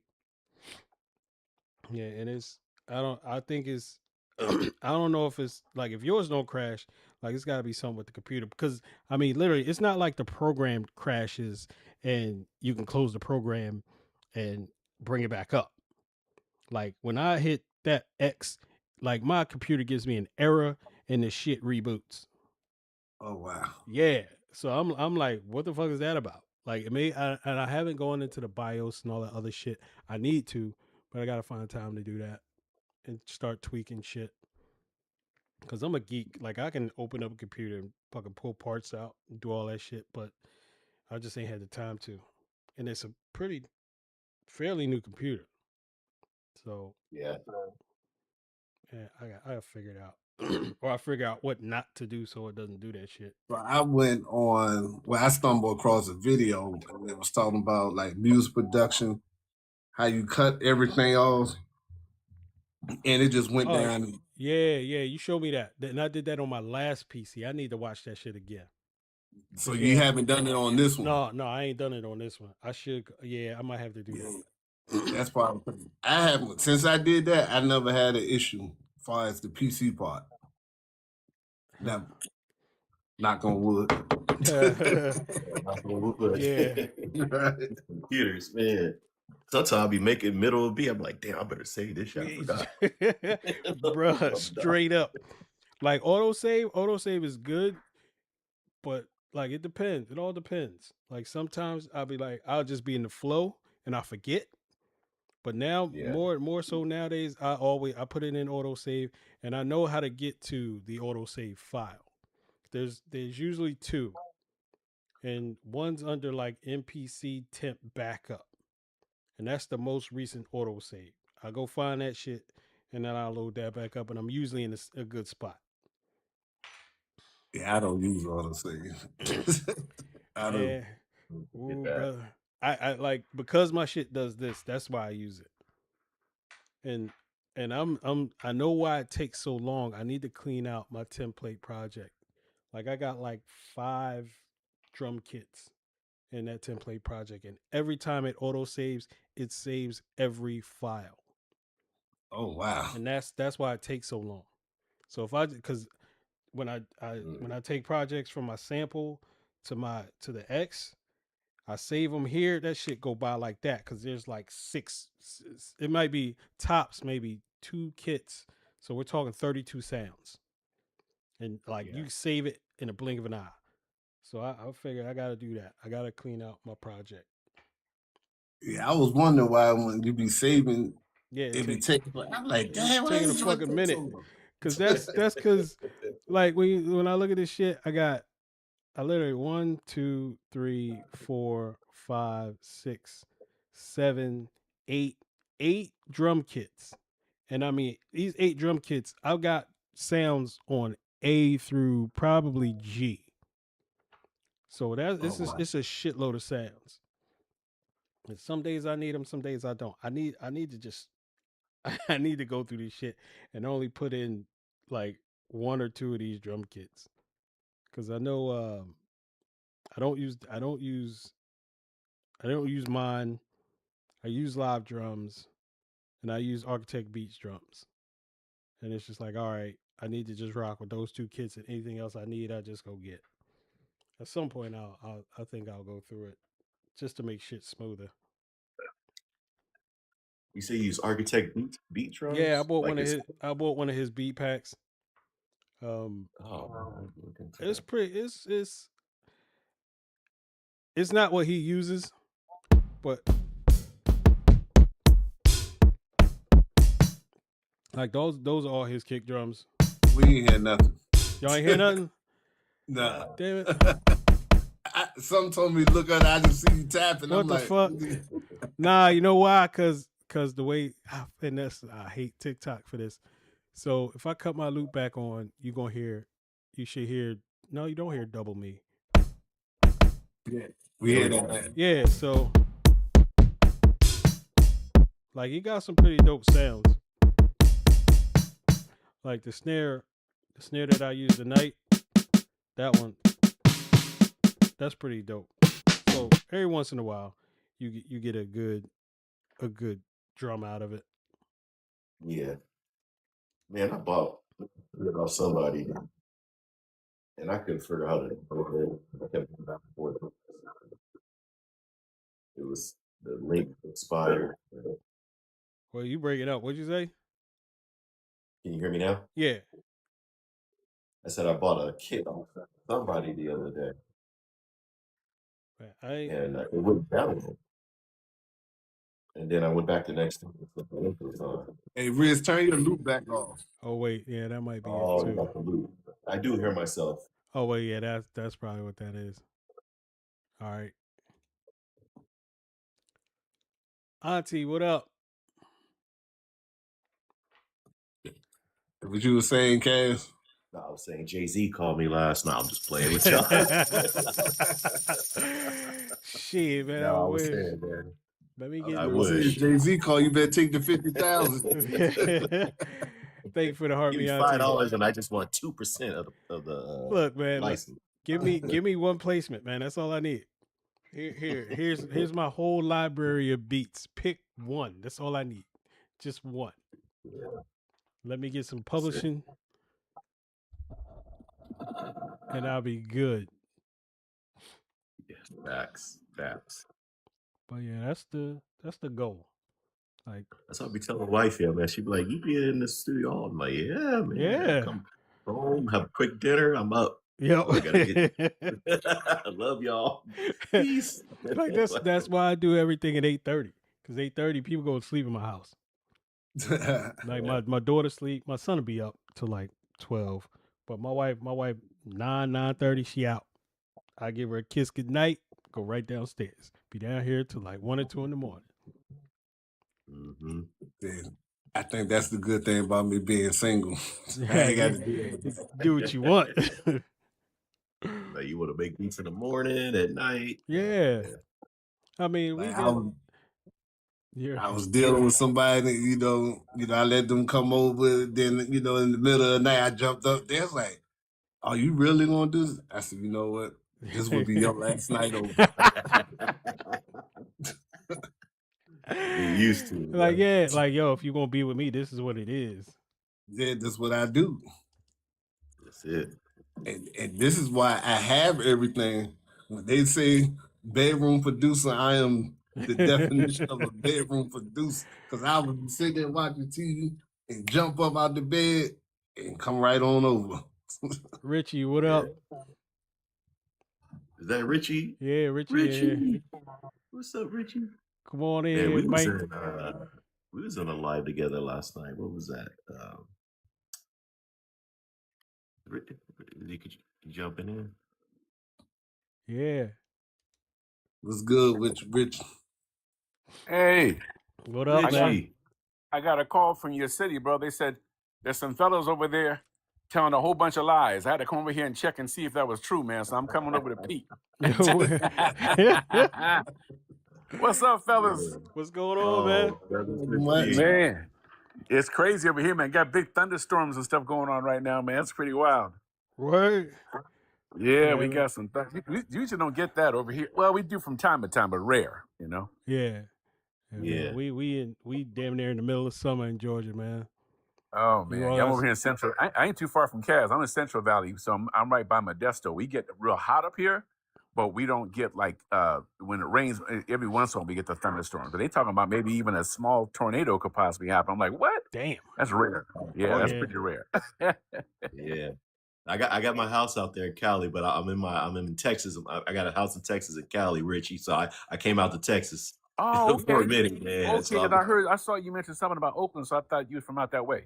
I am. That's my home, born and raised. So I go back and forth. Oh, okay, That's what's okay. up. Oh man, yeah. Back in the day, we used to always hang out there. 66 Hagenberger, all the spots out there back in the day. Yeah. In fact, I used to always go out there to buy my suits. Every time I go to the suits, we used to have clothing brokers out there in Richmond and a couple spots. That was my spot to get my gaiters and my suits and all my stuff. Yeah. Oh man, we're gonna have to rap about that. Yeah. Oh man. What's What's up, Big Show? What's good with you, brother? How you feeling, man? Man, I'm doing good. There you go. You see, Big Riz got to be cheap. He didn't bring us no munchies back from when he went over there with his auntie. Nobody got nothing. I didn't get a biscuit in the mail, fellas. Not a biscuit in the mail. How was it, bro? Oh man, it was great. It's always fun with auntie, man. Laughing, eating, there you go, hanging out with fam. Like it's awesome, it's always a good time. And she only 4 hours away, so it wasn't a bad ride either. Oh, that's cool. Yeah. It's not bad. And yes, sir. She can't hear y'all. Why can't she hear y'all? Nothing like an auntie. Auntie is man. No, she said she couldn't hear us. Oh, she's right there. Yeah, she's on she in the building. Okay. Hey, Auntie Pinky. We see you. auntie. Oh wow, she can't. Oh, you know what you probably got to do too, Riz? when you turn your loop back on TikTok Studio, turn down the speaker part. My speaker part is already all the way down because that ain't got nothing. That's normally never got nothing coming through it. It's not feeding back to your mic, is it? Yeah, no, it's now y'all probably hear yourselves back now. No, it sounds good, mine. Now you got a little echo. Can't hear the Oh yeah, other now guys. it does for Big Show for sure. No, see, so they say mine too. Can't hear the other guys. This is weird because I You hear. can hear now. So it's something you got to work on that loop back part. Yeah, something's looping. And you don't have speakers that are live in front of you right now. Yeah, no, they turned down. Okay, so you're okay there. Okay. That would definitely cause feedback. Where you have your headphones at? Plugged in at? And my headphone jack and my my interface. Oh, okay. There. This is weird. And nothing's on mute. No, nothing's on mute but my loop back, and that's where my MPC comes in. This is weird. Or well, no, hold on. I know TikTok's got some other settings. Yeah, you're gonna have to play with that. Yeah, I've never done a TikTok live, so I have no idea how they work it. Like it's on the phone is, I guess it's just easier. But during TikTok Studio's got a whole bunch of dumb shit. But I want same thing. I do these beats when I do those competitions. They'd be like, "Man, I can hear it, but I don't know how to hook my MPC to where everybody can hear it. I just play it through the phone. It's so confusing." Yeah, TikTok needs to get a little better with letting people. So, do you use controller mode, Kaz? No, I go straight to what I use. So my phone where it is right now, and I can back. Yeah, and that's all I have. And then I play the beat. So like if I hit this, so when I do it, that's the way the sound comes through. There's certain elements of the music you can't hear because it's not wired through like a, Y'all hear any feedback? Nah, I don't hear no feedback. Right now, actually, it's fixed. Yeah, it's gone now. I wonder is no, music's not playing, but can you hear, Auntie? You still can't hear anybody? Because I turned, there's a regular speaker audio that I turned that was muted. All right, now she can hear. So that's what that is. All right, your primary speaker has to be open. There you go. Yeah. That's why I say you got to play around in TikTok. Yeah, man. It's just like even trying to figure out how to get people in this live setting. It was a pain in the ass. Auntie Pinky, can you hear the rest of us? Auntie? Yeah, she said now she can. Can she? Okay. But yeah, man, it's all good, man. I appreciate y'all jumping on a Friday. Yeah. We saw you on here cooking. Yeah, I mean, for me, this is just different. Like, cause I usually just cook up and not talk to anybody. Put it on. Yeah, so I was just like, you know what? Let me just open the door and see what happened. We got your auntie said put her on. Oh, she want to come in. All right. Like, hey, hold on. Invite. Where is she? Manage guest.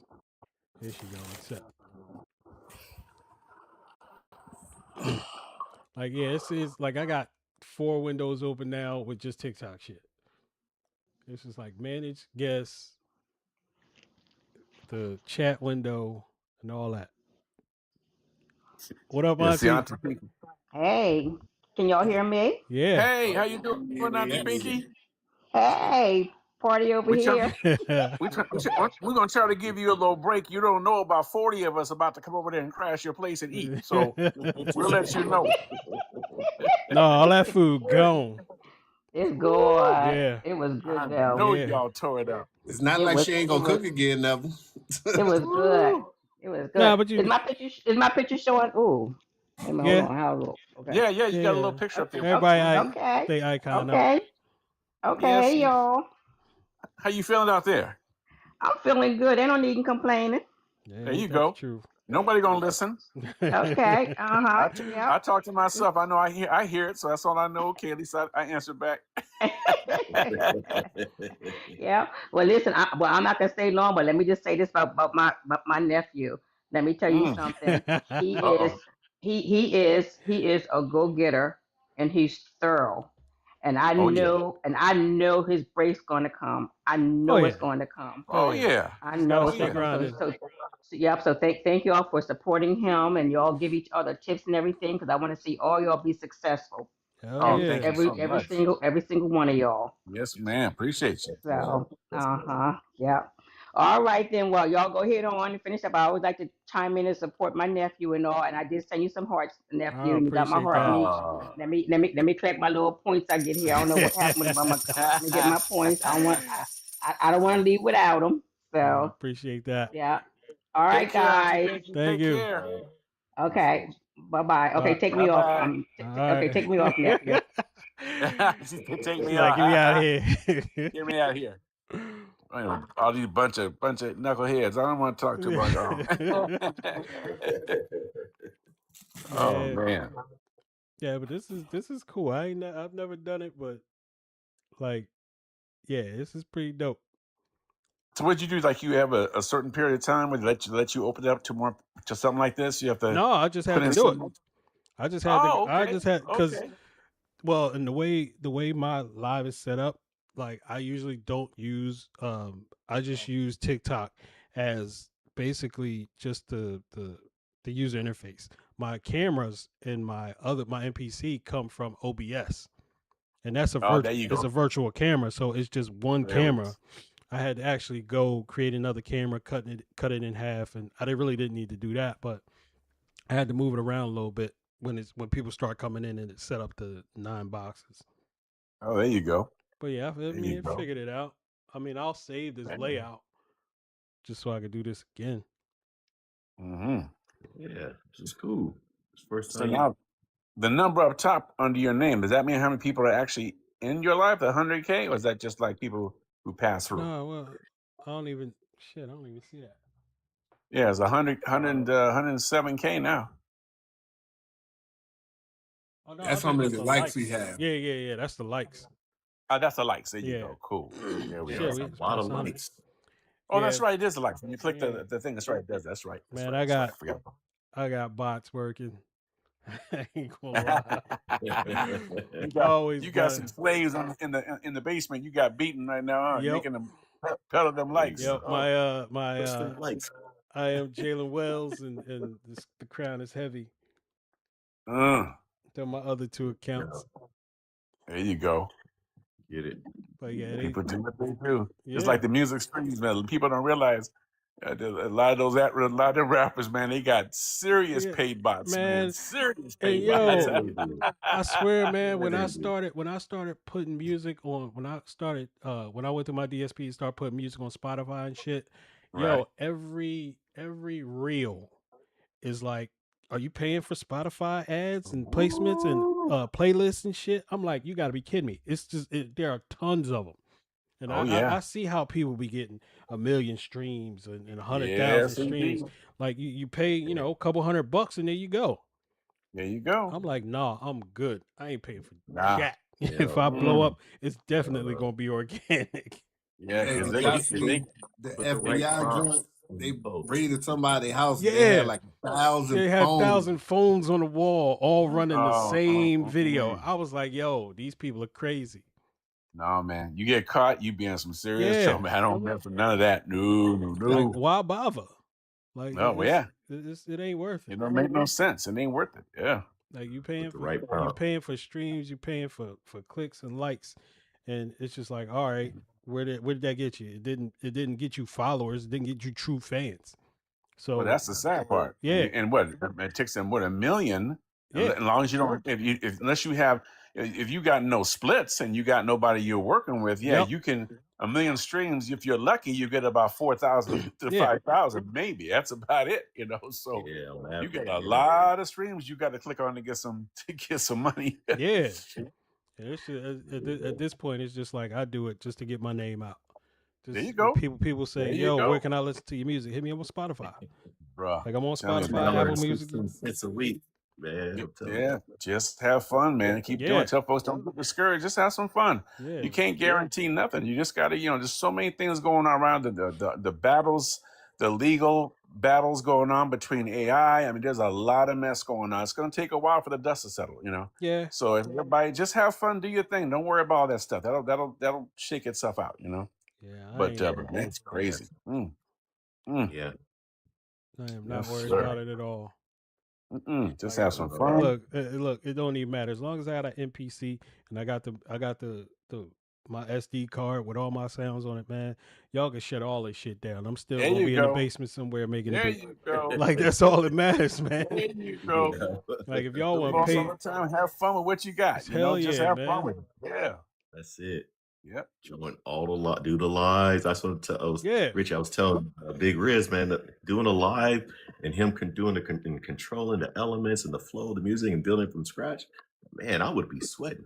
Oh Like man. the prep I Yeah. put in just to go into a beat competition.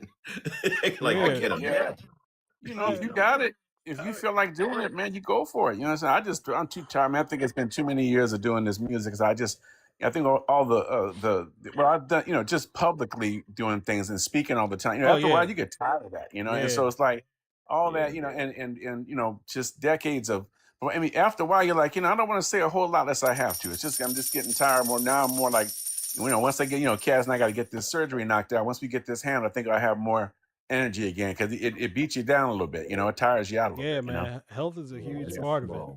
Yeah. Because if It's you a ain't world, got bro. the energy to do it, man, some days I wake up and I'm just like I'm too tired to do anything. It's Woo! like And I after used to. like running Huh? after kids, man. Oh my On the goodness, bro. weekends, the weekends I try to do at least like 2 or 3 beats. And it's just like Yeah. if my son got to go somewhere, if my son got soccer or my daughter got gymnastics or something like that, it's like run around town. You get home at like 2, 3 o'clock, and I'm automatically I want to take a nap. Oh yeah. It's just like, yo, I ain't got the energy to do nothing. I take a nap. I wake up at like 5, and then I'm up till like 2 and 3 in the morning. Oh yeah. It's just like, Oh yeah, oh, man. man. It's just like I gotta like you Work gotta for it. find a pace to it.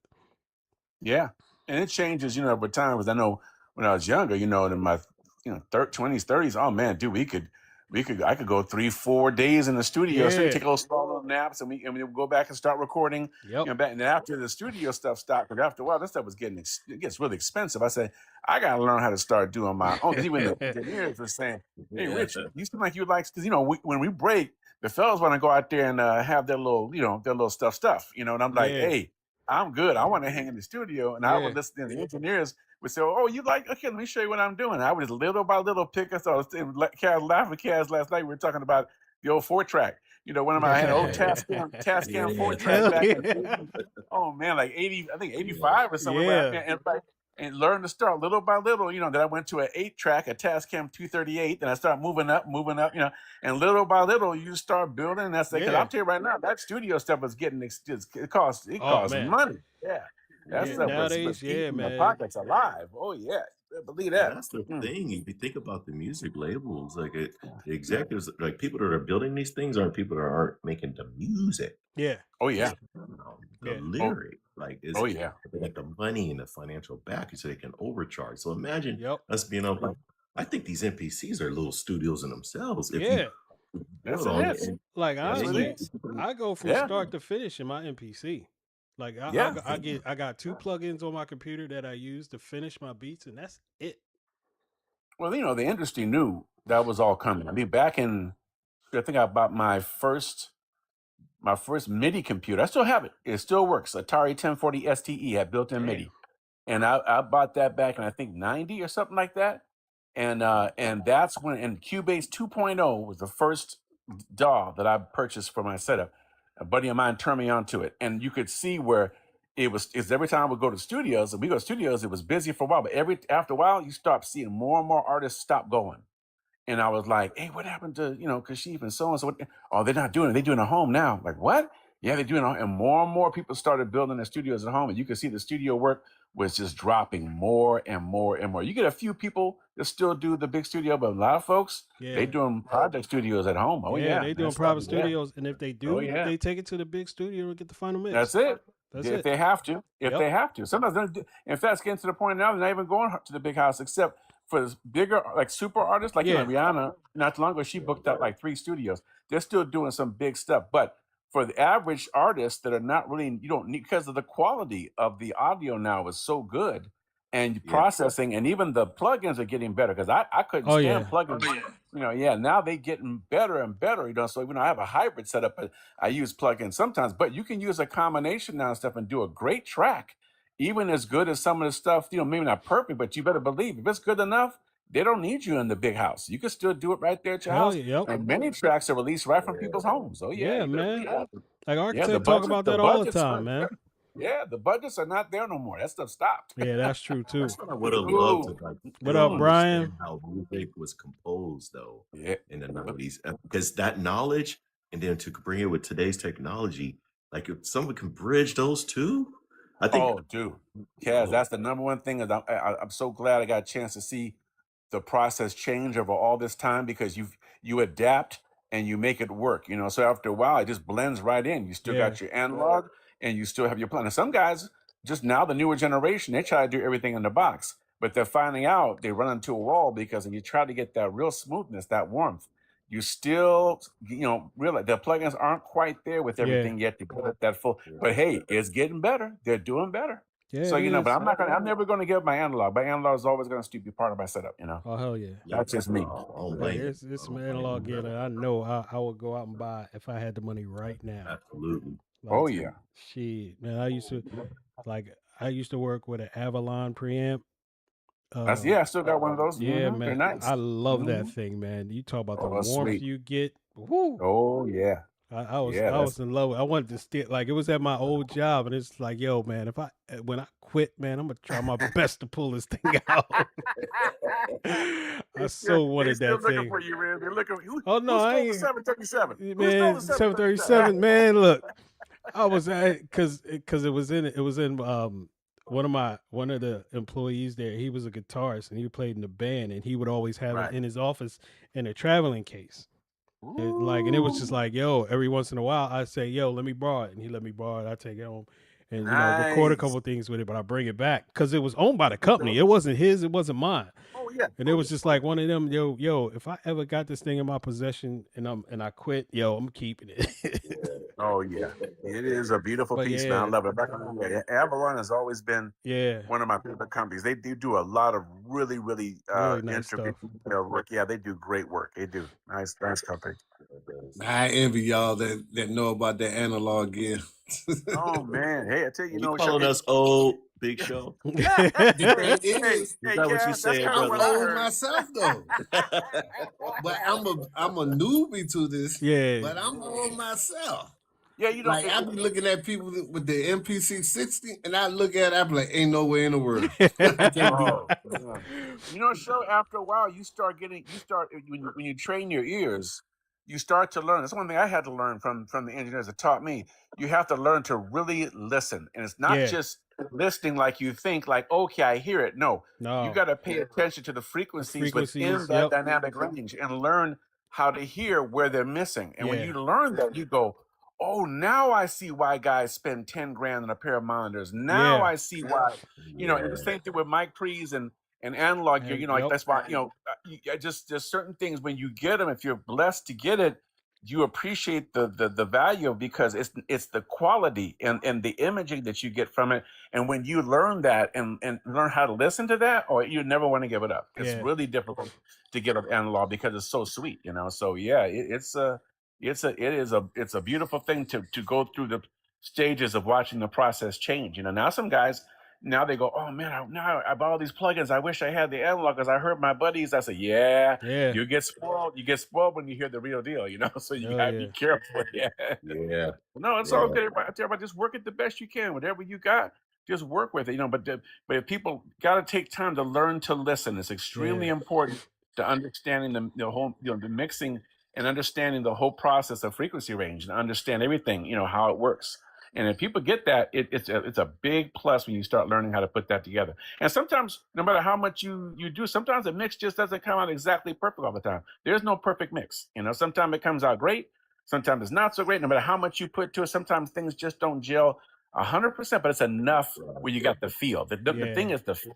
If you get that feel, oh man, you got it. And that's the part that's the hardest thing. Get the feel. Brian that's J, what I'm up? learning now. Yes, sir. Oh, here we go. Somebody else popped in there. Yeah. What's up, Brian J? Yes, sir. What's up, guys? What's up, guys? How you doing? How you hear doing, me? bro? Yeah, we get you. All right. Yes, sir. Yes, I'm just chiming in right now, man. I'm digging what you guys are saying, man, because I'm a 51-year-old producer out of Chicago, and I tell you what, when all that we went from analog, and then people started using FL Studio, which was called Free Loops back in the day. I was hating on that, man. I was hating on that. And and what you were talking about, that was the first. What you were just talking about, wasn't that the first tube? The first tube. The 737. Yes, sir. No, that's the first one. No, that was the first one. Analog. That was actually Avalon's first attempt when they went to full pro audio.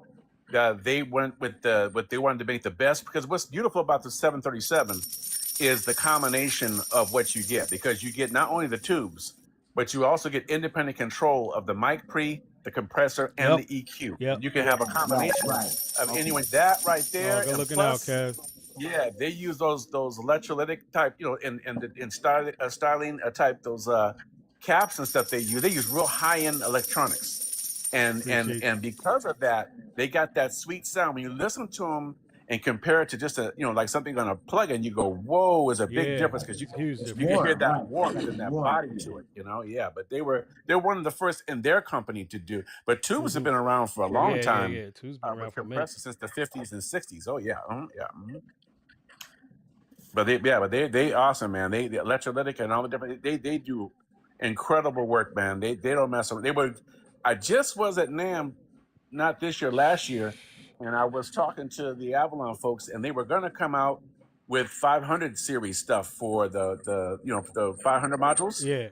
And they backed. I thought they were going to do. They backed out. They were going to do a smaller version of a 737 through a 500 series, and I guess they changed their mind because I haven't seen it yet. So they must have had some issues. Yeah. I think Richie, what music instrument conference do you recommend that's out there? Oh, NAMM, if you can get to it. Oh, dude, yeah. NAMM is like NAMM the ultimate place to go. Like normal, when you see the celebrities, you don't bother them. If they feel like talking, they will. Most of the time, they just kind of do their thing. You just go there to the number one thing. If you get a chance to go to the different classes, man, it's priceless, because they offer free classes. So let's say you want to learn Logic, or it could be, it might be Cubase or different things. Sometimes they offer classes. SSL will have class, different things on classes to teach you more about engineering and audio and production. There are classes that they have, dude. You get into them. Most of them are free, dude. You learn so much more than you would, because you got hands-on right there in the class. So NAMM is like the best opportunity you could ever take. Try to get the whole 4 days in, and ahead of time schedule the classes, because NAMM has a whole list of all the classes, because some of them are at hotels at different points. You may go across the street at the Hyatt, you might be at another hotel, another block over, and then at the main auditorium, there's different classes in different places. So once you know where they are, map it out and sign up for the classes that you have interest in, because man, you learn so much. Is that's in Vegas? No, in Anaheim. Okay. By LA, by Disneyland. Yeah. NAMM is every year. NAMM is always right around January, usually January of every year.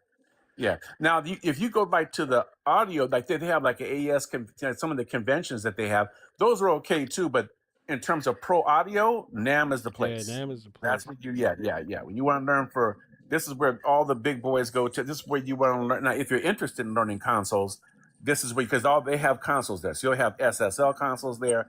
You'll have Neve consoles. You'll have API, all the different type of and they will sit there and tell you about their board. You ask them, hey, what is so nice about this board? Just sit there and tell you everything about it, man. It's really nice. Yeah, it's If you want to learn some stuff, bring a recorder or a pen and pad and jot down notes because you learn a lot. There's nothing wrong with going around it's the seeing the candy stuff. store. That's fun. Yeah. It's the candy You store better for Oh, musicians. Kaz, let me tell you something right now, bro.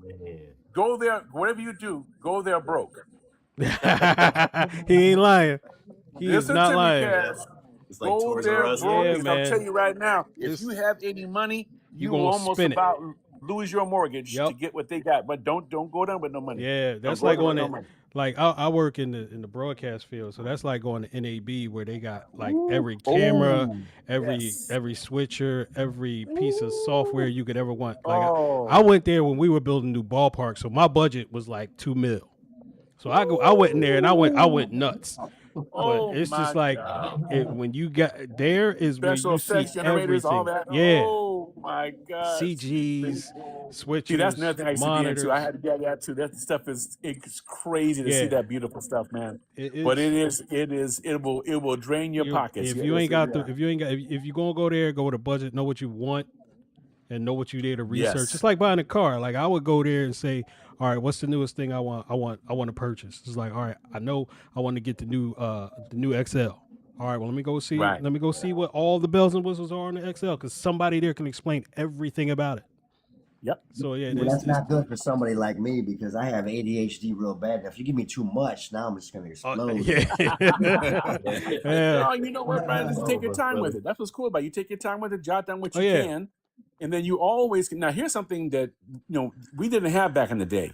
Now that you guys and all of us now are able to have the and I use Perplexity as the chat GPT for me, but all the different AI information, which is tremendous value, you get now step by step Oh yeah. tutorial without having to pay a nickel for it. It's Yeah. free. You can get everything you need to do. You want to learn how to compress? It'll show you everything Yep. about the compressor, threshold, ratio. You understand exactly what tack and release is. You learn the different things that you need to know if you want to be able to utilize studio equipment. Like You I've can run- learn all that. Yeah, automatically. I've talked to ChatGPT and said, "Yo, my audio sounds like this. How can I make it better? These are the There you plugins. These go. are the plugins I have." It'll say, "Hey, use this, turn this down to -5." It'll tell you everything. Yep. It's But different. you Back know, in the at the day, we same had to do time- hands. Me and Gemini are best friends. Yeah, man. Gemini's But pretty hey, good too. I'm just gonna say at the same time though, listen to this though. It's like we all got different ears, and Right. man. So like as a producer, when I make my music, I'm like, when I make my own music and other people hear it and I hear their response, I'm like, wow, this is crazy. Because people tell me a lot of things that I don't feel about my own music. Yeah. Well, You that's know, true like, too. We Everyone's beat like, ourselves man, up. how Oh, is yeah. your music so warm? How is your music so warm? And I'm thinking my shit's too crisp, Yeah, and I'm yeah, like, yeah. wow. Yep. So Yep. I try to take, but then there's so much stuff out there. And then when you finally it's hard to explain. It's like, I don't even know what to grab to even find my own sound. I just have my own sound. That's all right. Nothing wrong with that at all. That's Yeah, the whole. man. That's the whole thing about it. There's no one way of doing it. It's all like Mhm. Oh God, I know there's no one way to do that. everybody's got an opinion on how their music should sound. Because I tell you what, But it's all just about you. literally, I literally stopped using making the Roland Phantom. I just actually just stopped 5 years ago on that, Yeah. and I'm in Reason right now because my guy, he gave me the hookup and gave me every damn pack you could think of, and I'm like, oh my goodness, and Yeah. so Sometimes it's like, wow. sometimes it's overkill. Like I got Yeah, so that many happens. plugins, I got so many Right. sounds. It's just like Right. I don't know what to pick. I'm gonna just stick to what I know. What You sounds know- good to me. There you Yeah. go. Some of the best stuff is, and I always appreciate it, is learning from a lot of the old timers and some of the guys. And I've been fortunate to go to a lot of really, really nice studios back in the day. So I got a chance to hear them talk about stuff. And sometimes, like if Quincy happened to come by, or somebody would say things, they would talk. Yeah, man. He don't even know who That'll he be a don't know who fly I on the am. wall right But you there. better believe you talk about a fly on the wall. Man. He'll look over, he'll look over, wave at us. The only thing he ever says is funny. He would always say, fellas, whatever you do, make sure you make the fucking hook right. Yeah. That's all he would say. He'd turn around. I don't give a shit about the lyrics. Get Yeah, the fucking hook right. Yep. That's what Little stuff like that. But those little small things that you get from those guys are priceless. Yeah. Like Al Schmidt. Yeah. A couple rare times I had an opportunity to be around him, and he was just so cool. and he's like the genius of mixing analog mixing consoles, you know. And I remember when he hipped us to, and this is when I heard a little bit about it, but didn't know till he kind of mentioned more about it. When George Benson went in with doing the album called Breeze, and this might be before some of you guys' time, but if you George Benson has one of his early albums. But here's the funny thing about it, boy, you talk about it opened up the tricks, the small tricks that you learn. There was a session. George came in, was setting up. He was waiting for Al Schmidt to go, of course, and go retrieve what they normally go grab, a U47, real high-end mics, you know. Yeah. And one of the assistants was working on an earlier project where they were just micing up like a PA or something. They had a cheap little mic that was still set up from Electro Voice made called a 666, little $200-something mic. And it was still set up. So Al Schmidt said, "Oh, George, I'm sorry, I got to go get this stuff. I'll be back. Give me a few minutes." Because that's okay. I'll go ahead and warm up. So while he's warming up, George starts to sing through that cheap little EV microphone. Do you know they use that on about 6, I think, or 8 of the tracks, the lead vocals? Because here's the trick. It sounded You good. can take a cheap mic, but the key is invest in the best mic pre that you can. Yep, mic pre's will do it, man. You get the mic pre, like the Avalon and other ones they have, or Neve. You get the high-end mic pre. You could put junk microphones on them and make them sound on the amazing. other end of it. Yeah. Yes. And you could save yourself tons of money. You don't always have to go buy a U87. Yep. I only got mine because I wanted to get one, you know, because I needed to have one in my setup. But you don't have to do that when you know how to mix the mics and the pre's right. Oh, let me tell you. Like a U87 and an Avalon, that's a perfect match. Oh, that's one of my favorite matches. That is the perfect match. I've recorded just regular voiceover audio with those two things. Oh, it's incredible. And it is like, yo, you want to go read a book? Like we could do an audio book right now. Like it is beautiful. It is. I love it. It's probably my favorite two pieces I got. But the Neve 1073 is also one of my favorite mic pre. That's like hands down one of the best. But see, there's others out there. There's all kinds. If you look for some of the older ones that are still great, like I found a deal, I couldn't believe it. And actually, again, got the idea from Al Schmidt because he had Apogee. His wife actually owns Apogee at that time before he died. And Apogee makes some of the highest end converters and stuff for equipment you can get. They're really expensive.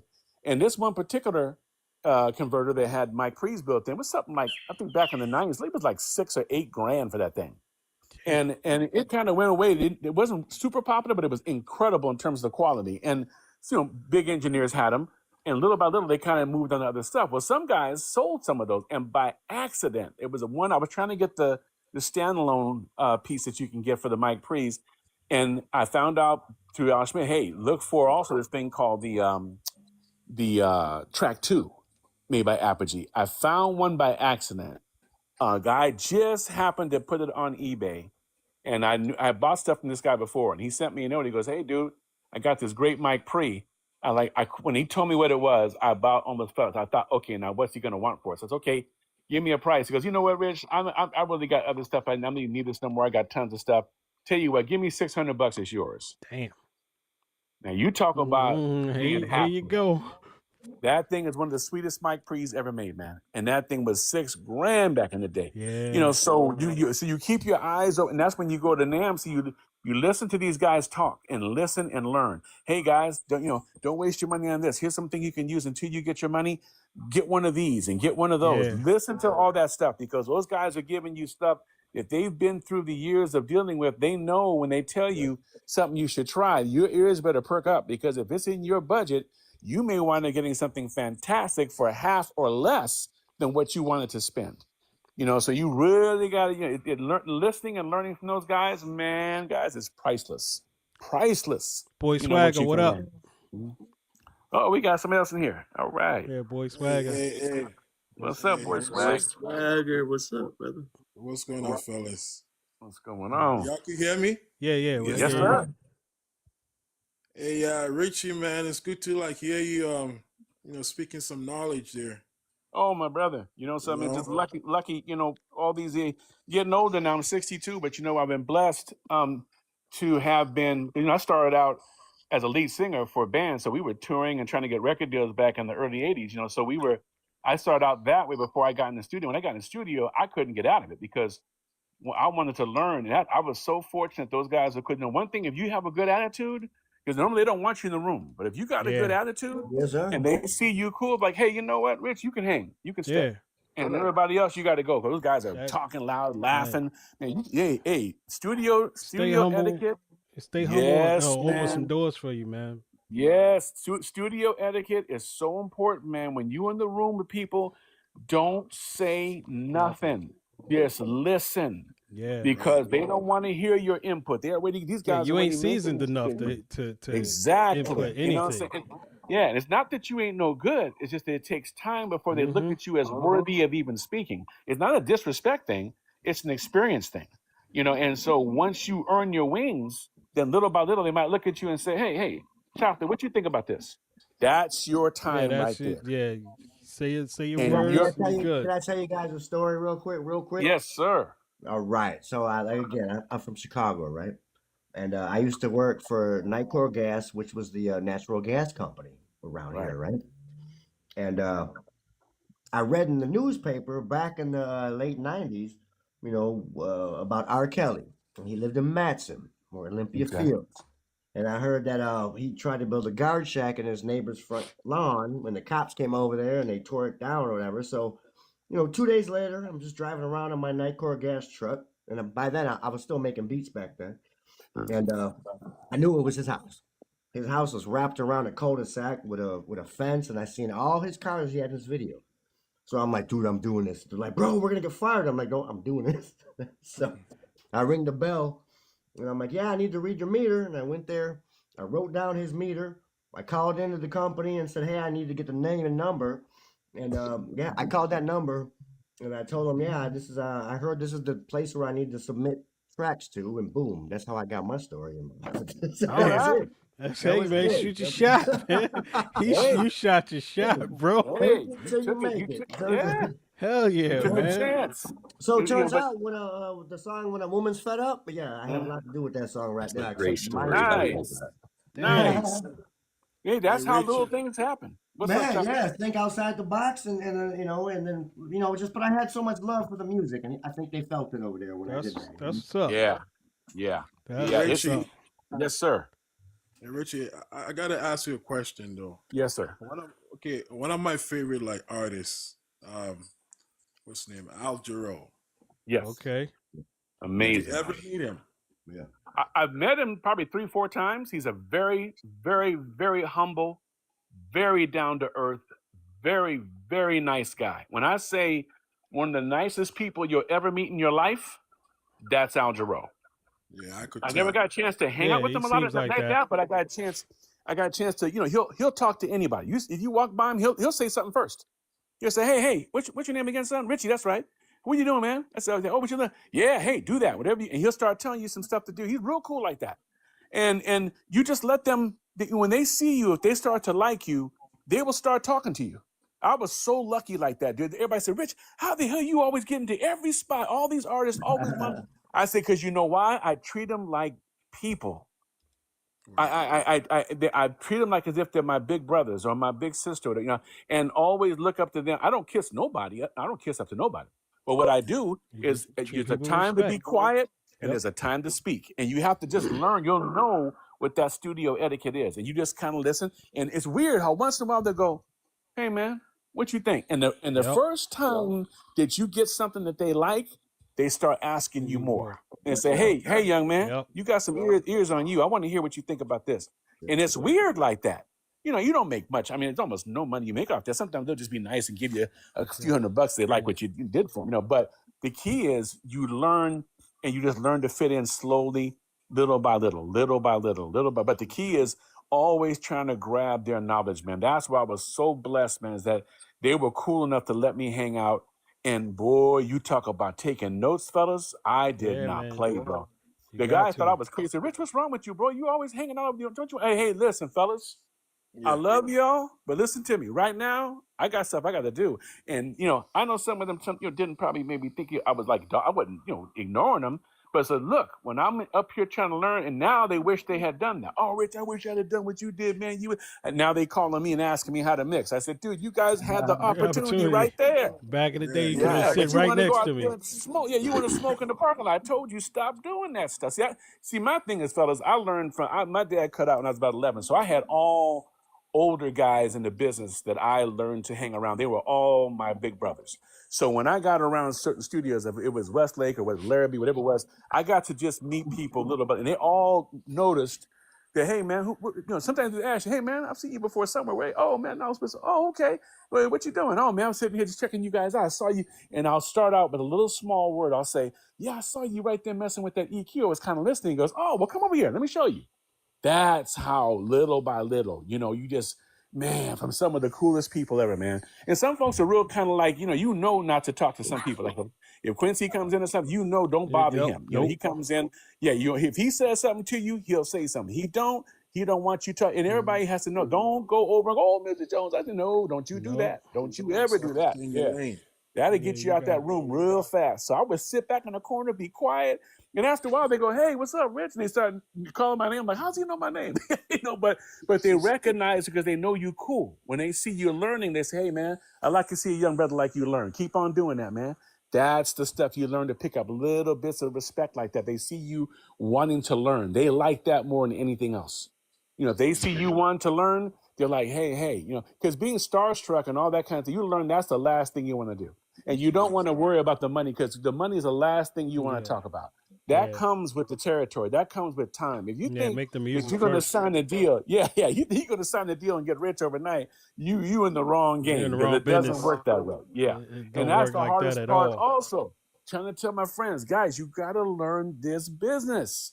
You got to learn what the contracts say. If I say cross-lateralization, if I say LOD, if I say reversion clause, if I say ancillary, on, and you guys are looking at me with like deers in the headlights, you guys are not ready. Nah. Don't sign nothing until you learn this game, and you better get you an entertainment attorney. So And see, some guys, they don't pay attention. Even if like I was like it was this was probably like 3 weeks ago. Somebody wanted to manage me, and they sent me a contract. I took that contract. It was like 18 pages long. I took that contract. I gave it to ChatGPT. I said, yo, tell me what's good about this. First thing came up. Red flag, red flag, red flag, red flag. Hello. I was like, yeah. And it literally just broke everything down that wasn't good about the contract. I was like, I looked at that and was like, yeah, nah, I'm good. I'll pass on this. Like you got, because everything in there was like, yo, they wanted to control everything I did. Any music I put out, any merch I sold, like they wanted 20% of everything gross. So you better believe I it. was like, yeah, no, I'm good. Like even if you got a contract, man, run that shit through AI. Like AI is your friend. It's a great idea. You had a job at McDonald's, they got 20% of that in that contract. Yeah, exactly. Man. They wanted like it was like all merch that I sold, even with my name on it. This is like something I created that you had nothing to do with. You want 20%. I was like, this, you are fucking crazy. Oh, there's something else. I went through that. I went through that here, the same shit, like with Rap A Lot and Do or Die, man. Same shit. Yeah, man. Let me tell you, people don't realize they will get you. Woo! Now, just recently, it wasn't that long ago. We Do or Die had another a call with Lil J. And he's like, look, I can't do anything but give you guys a 360 deal because you guys are old and you guys are older and you have a certain fan base. So now there's 4 guys, if you think about it, that you got to split through a 360 deal. And if you think about it, man, they ain't making 20,000 a year. That's it's really bad. Yeah, man. Yeah. So the music business is what a contract tells you it is. Yeah. It's it. Hey Jay, Do or Die they're from Chicago? Yes, sir. Oh wow, I never knew that. Yeah. Do you want to ride in the back seat of my car? Yeah. That's like back in the days. Yeah. Yeah, man. There's a lot of. And man, they got nothing but street cred out here, and they do a lot of work with like a lot of these young bucks. Anybody that ever came out of Chicago, they're affiliated with. You know what I mean? But the same thing, it's just, man, they're stuck. right where they're at, you know. Oh man, let me tell you, there's one of the coolest producers I've met was he's been dead for a while, but back in the day his name was Kashif. He did a lot of R&B stuff and Yeah, I with a remember lot of that. people. Yeah, and Kashif he's kind of quiet dude, but he's really cool. And one time he said, "Hey fellas, if you get a chance, I got my book coming sometime. I'm working on it. I should have it out in a while." It finally came out, I think in '93, something like that. But it's called Everything You Better Know About the Music Business. I still have that book, and that was one of my first books that really gave me, along with a few friends, thankfully, to help me, that gave me some insight as to what this game was about. And that book still is relevant today. It still talks about some of the things in contracts you're going to have to deal with, So I'd like to it is read no that book. joke. It's no I would joke. love Huh? to read that book, bro. I would love to read that book. Oh, it's awesome. You get it on Amazon anyway. I think it's like $15, $20, something like that. It's called Everything You Better Know About the Music Business by Kashif. It's K, A is in Apple, S is in Sam, H is in Henry, I, F is in Frank. Kashif. Yeah, I'm gonna check that Yeah, out. and you got it, man. That's just now they were so angry at him when he did that. The labels really were pissed at him for doing it. But you know what? He was one of the first ones that said, "Look, it's time for people to start getting paid Yeah. right." And nothing but respect for him for that, man. And then of course guys through Big Riz and of course Kaz and Show, we all know through Architect Beats. Even Jug and them have stuff online you can get from architectbeats.com with publishing and copyrights, making sure you guys got to protect yourself before you do anything with your music, man. You got to make sure you're protected. Yeah, because it's extremely there because people will rob you. And I'm mad at, don't get me wrong. I like Suno for a lot of things. I'm a little bit disappointed in them because even I told Jug, I know Jug, is kind of, he favors them to a degree. I appreciate that. But it's just that when they change their terms of agreement, it really upset me because now they can take any of your music, any parts of your music, your voice, your music, your chords, your lyrics, and give them to anybody. And if anybody makes money off of it, you can't do nothing about it. Yep, you can't do nothing about it. Yep, so you have to sue somebody. You have to sue out of your own pocket. You're talking what, $500 an hour? Oh, So, yeah, and not only that, it costs way extra money just to get that lawyer to go through it. Yeah, you better believe it. You're talking about average about 10 grand. Man. And that's another thing. I went through that as well, because back in the day, there was Traxler, there was me, there was Dirty Sack, there was a bunch of us that used to produce, and then we get involved with Twister. I sampled "Ready for the World," and I don't know if y'all have heard the song, but that girl tonight sampled that song, and we're just in the studio. And I went home for 2 days. Turns out that they published that shit without me even knowing. Damn. So yeah, Oh, yeah. man. Yes, sir. Damn. Oh, So yeah. nothing was cleared, nothing. So now I get Lowdown Productions gets Hit up. you're being sued. Yep. Yeah. So I'm like, whoa. Yeah. So now Twist, good thing for Twist, man. He's actually a good guy. He put it under GMG, and he's like, I'll handle it. And next thing you know, that everything was okay. And I'm like, well, thank God. Woo. Because I had an S corp, man. My production was under an S corp, and I'm thinking I'm being sued. Now I thought I was done, and I'm like, wow, that's how fast that shit can go. Yeah. Ooh, yes, indeed. Man, yeah, you can have an LLC and still have to be careful. Oh, yeah. So then I started out like, maybe I should learn the business because I love making beats. That's all I really love doing. you know. Mm-hmm. But see, you understand that, but a lot of guys who do beats and they struggle with that. I don't know I say, guys, take the time to learn. Take the time to learn. So you understand. Yeah. Remember when you're doing beats, you remember you hear the terms licensing. Just understand it's real simple. You're borrowing that beat. Yep. So when someone sells you a beat, you're only using it for the term that you work out the arrangement. Yep. But a lot of guys don't know when it's time to buy the beat. They're like, oh, a dude told me one time, he goes, yeah, Rich, I bought these beats. I said, okay, so where's your transfer of ownership? Yep. Right. He said, what do you mean? Yep. Didn't sign over a transfer of ownership. He's actually legally billing you. You're making the beat. Oh my gosh, man! So people don't know. You got to learn, man. You got to learn. Continue using that beat here. Go ahead. As soon as you cross that threshold, they coming for you. You better believe it. Yeah, like Ooh, you got so people gotta get educated. Hey, guys! I don't know who hears, but they found out like a day and a half later. I'm like, how the hell? How they do that? 2 days later? They got new stuff now. They can detect it within seconds. Yep. I spoke with the Office of Copyright, U.S. Copyright, about 2 months ago, and I was double checking to make sure about the Suno part, because the only way you can get registered through the U.S. Copyright Office, has to be your lyrics and you have to have some human input input. into the music. Yeah, you have to tell Suno, hey, I want to use this chord with blah blah blah. You do something like that, you get registered, right? So they had to clear because people are still unclear about that, thinking, oh, I just put my lyrics and I'll just sing into it. No, I still get registration. Nope, they will not clear you. You know, so there's different things people don't understand. You got to be so careful of, man. You know, you got to make sure that you legally, there's stuff that you got to find out is right. Otherwise, you will be in trouble. And somebody come at you with a lawsuit. Whoo, man, it's no joke. Yeah, and then man. if the lawsuit don't happen, now it's like, all right, give me a certain percentage of what this song's gonna do. Exactly. Yeah. So quick question. Yes, sir. So how do you prove ownership of a beat? You have to, it has to be yours. So in other words, once you actually, let's say you want to go ahead, you can take, I think it's at the 10, if not mistaken, I think it's 10 on US copyright now for like, I think it's $60. And you can go ahead and register those beats as yours. Now, the one thing that will happen is that it lets you may do it by accident, but you could get a flag. Copyright could say, hey, there's 2 beats that you have that are exactly like someone else's beat. Yeah. That's kind of hard, but sometimes it does happen. In that case, they will let you know you'll have to change that up, whatever. Like- But generally, it's not that. If you get a beat, you get it copywritten, and they clear you, at least you got that part. So someone would have to change their beat and not sound. So really, it's not much. All they have to do is add a couple instruments to it because nobody really owns a note.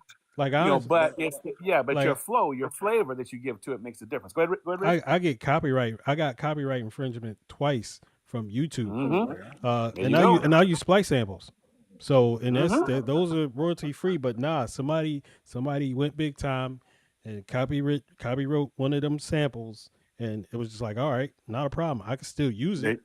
It's just somebody got a copyright on it. You just limited. Yeah. So what you're saying is you got to copyright your beat, and that's be your proof of your ownership.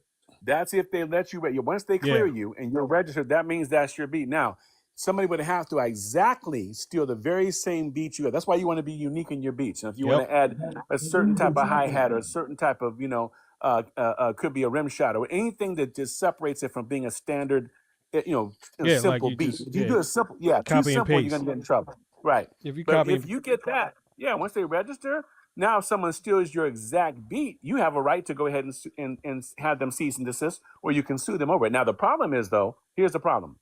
The only thing that is a downside to it is that if you do decide to sue, let's say it's an artist who's got big money, you got to ask yourself, do you have the kind of funds to hire an attorney to be able to go get that money that you're trying to get? That's the downside to it. So you can put a cease and desist, but you still have to get an attorney that has to send that cease and desist letter to stop them from using your beat. Generally, sometimes the real cool producers, they'll give you some money for it, and then go ahead. I'm sorry, bro. No, I'm not. You were talking. Oh yeah, no, I get that. But right now, nowadays, everyone's sampling. Everybody's sampling. True. You have to be careful you don't get busted, though. Yeah. Yeah, exactly. But okay, say now. Okay, because I've seen this happen plenty of times. Right. Okay. Right. Rick Ross, for one. He likes to get beats from basement guys that are making some cold ass tracks that are samples. Right.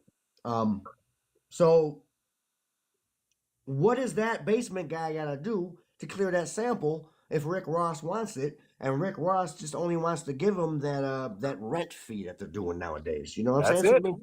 That's a big thing. That's all he gets. Yep. That's all he gets because he didn't go up there and protect himself. Unfortunately, he's screwed. Yep. Exactly. Just like that. So yeah, watch yourself in sampling, brother. That's it. Watch yourself in sampling, man. If you got your own beat with nothing behind it, you're good. They're so strict now. They like I said, they run that algorithm. They have these analog analyzers, these digital and analog analyzers that they use. Bro, they could pick up every single note to detect exactly where you are. Got it from. If it's too close, boom, they get you right there and flag. Yep. Hey, can y'all just clarify this? Yes, sir. You only register your beats if you're selling it, correct? No. Yeah, you don't have to register if you're not intending on selling your beats. Like if you're not going to have a song. See, the problem is that normally there's not much of a battle because the beats itself are kind of controversial because you can't own necessarily a particular drum sound, but it's the way you pattern that drum sound. So the way the time signature and exact way you make, if it sounds like something that's unique, if you just did a special, a quarter notes on a drum and a kick, you're not going to get copywritten. You can't get that. You have to be unique enough to where it's something that sounds like it's individual or created in a different way. Once they allow you that, you can then say, okay, then someone would have to really want to go after your beat. It's not common to have to steal and say, hey, I'm going to go over and steal Chocolate's beat and I'm going to go make this happen. Most people just don't do that. But the problem they do is they sample stuff. And if your stuff is out there, let's say on a pack that you sell, that's the problem you're going to have, because now you got to go ahead and sue them for stealing your sample and using it for actual purpose, for selling purpose. That's where the problem comes in. Yeah.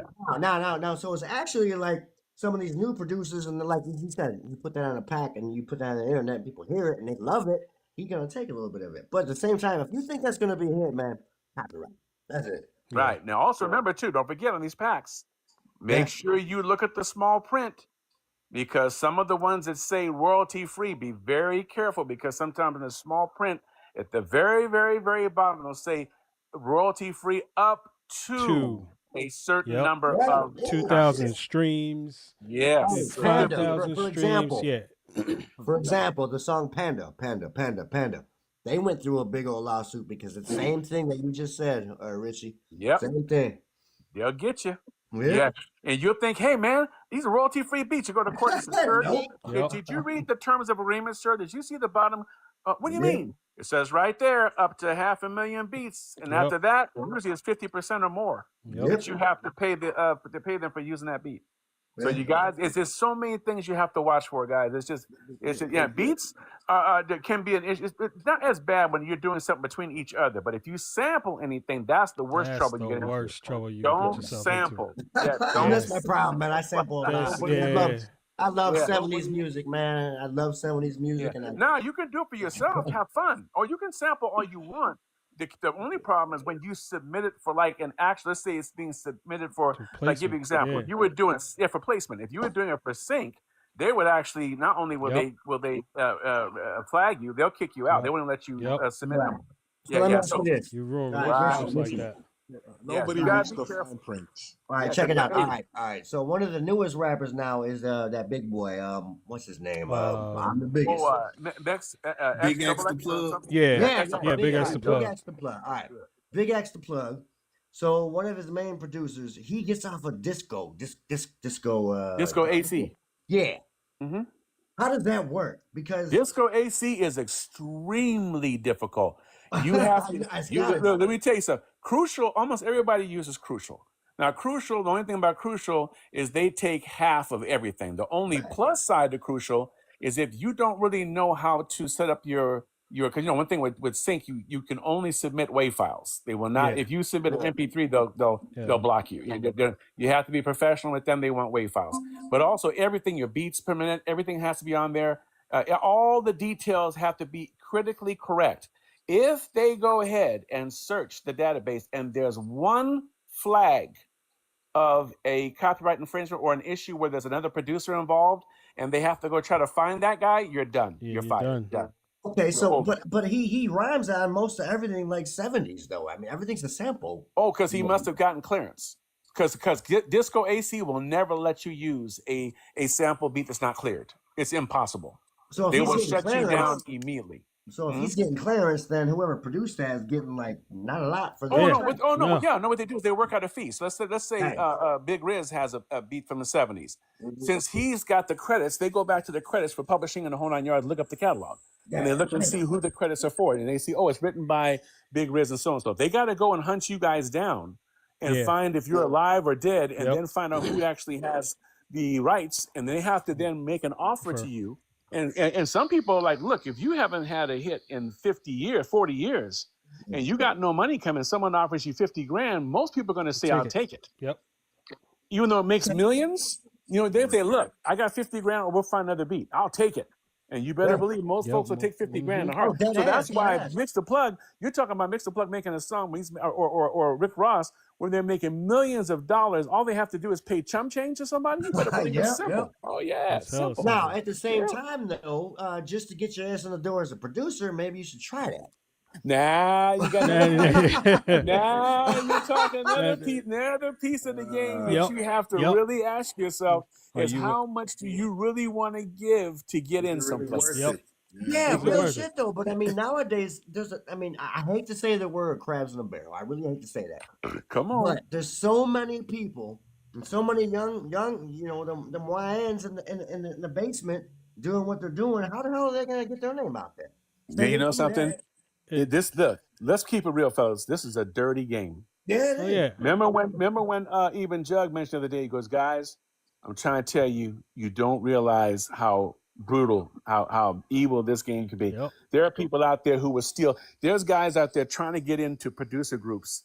They maybe only input 3 words and they expect the same pay as other folks who wrote the whole entire half the track. Mm-hmm. You're right. You know what I'm saying? So I don't mind. I love the idea of people wanting to eat. I want everybody to eat, but I don't want to be in a room with 10 guys and only 3 guys are really committing to the track and the rest of the guys just spit something for a day left and they want the same doggone check. That's the part I have the hard time with. Yeah. I have a hard time. I've been in those kind of groups before. It's tough. And like because they'll go, go ahead, bro. Honestly, like Jug was saying, like you need your own niche and you need your own fan Dude. base. Like that's how these young kids are gonna deal with it these days. It's just like, yo, I got my fan base of 10 to 100,000 fans. I don't need a label. Like I can go do my own thing. I could charge people $20 a pop for my album, and that's what, maybe $200-300 grand. So there you go. So why do I need a label? Like that's how they're gonna get by.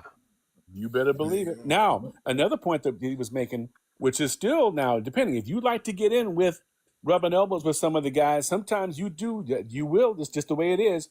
You're going to have to crawl a little bit before you get the opportunity. You're going to eat little, but at least you get a chance to learn to get slowly closer to the people that will trust you.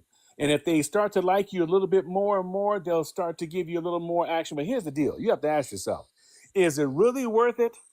You have to ask yourself, is it really worth to get in with a big producer when you're only going to get, $5,000 or $2,500, and every year it keeps telling you, hey, don't worry, your time is coming, your time is coming, your time is coming. That's that old school mentality to it. Hey, you're talking about old school. Remember Naughty by Nature when they stole You Down with OPP from Michael Jackson? Yep. That's how they made it when they stole that sample. But where are they now?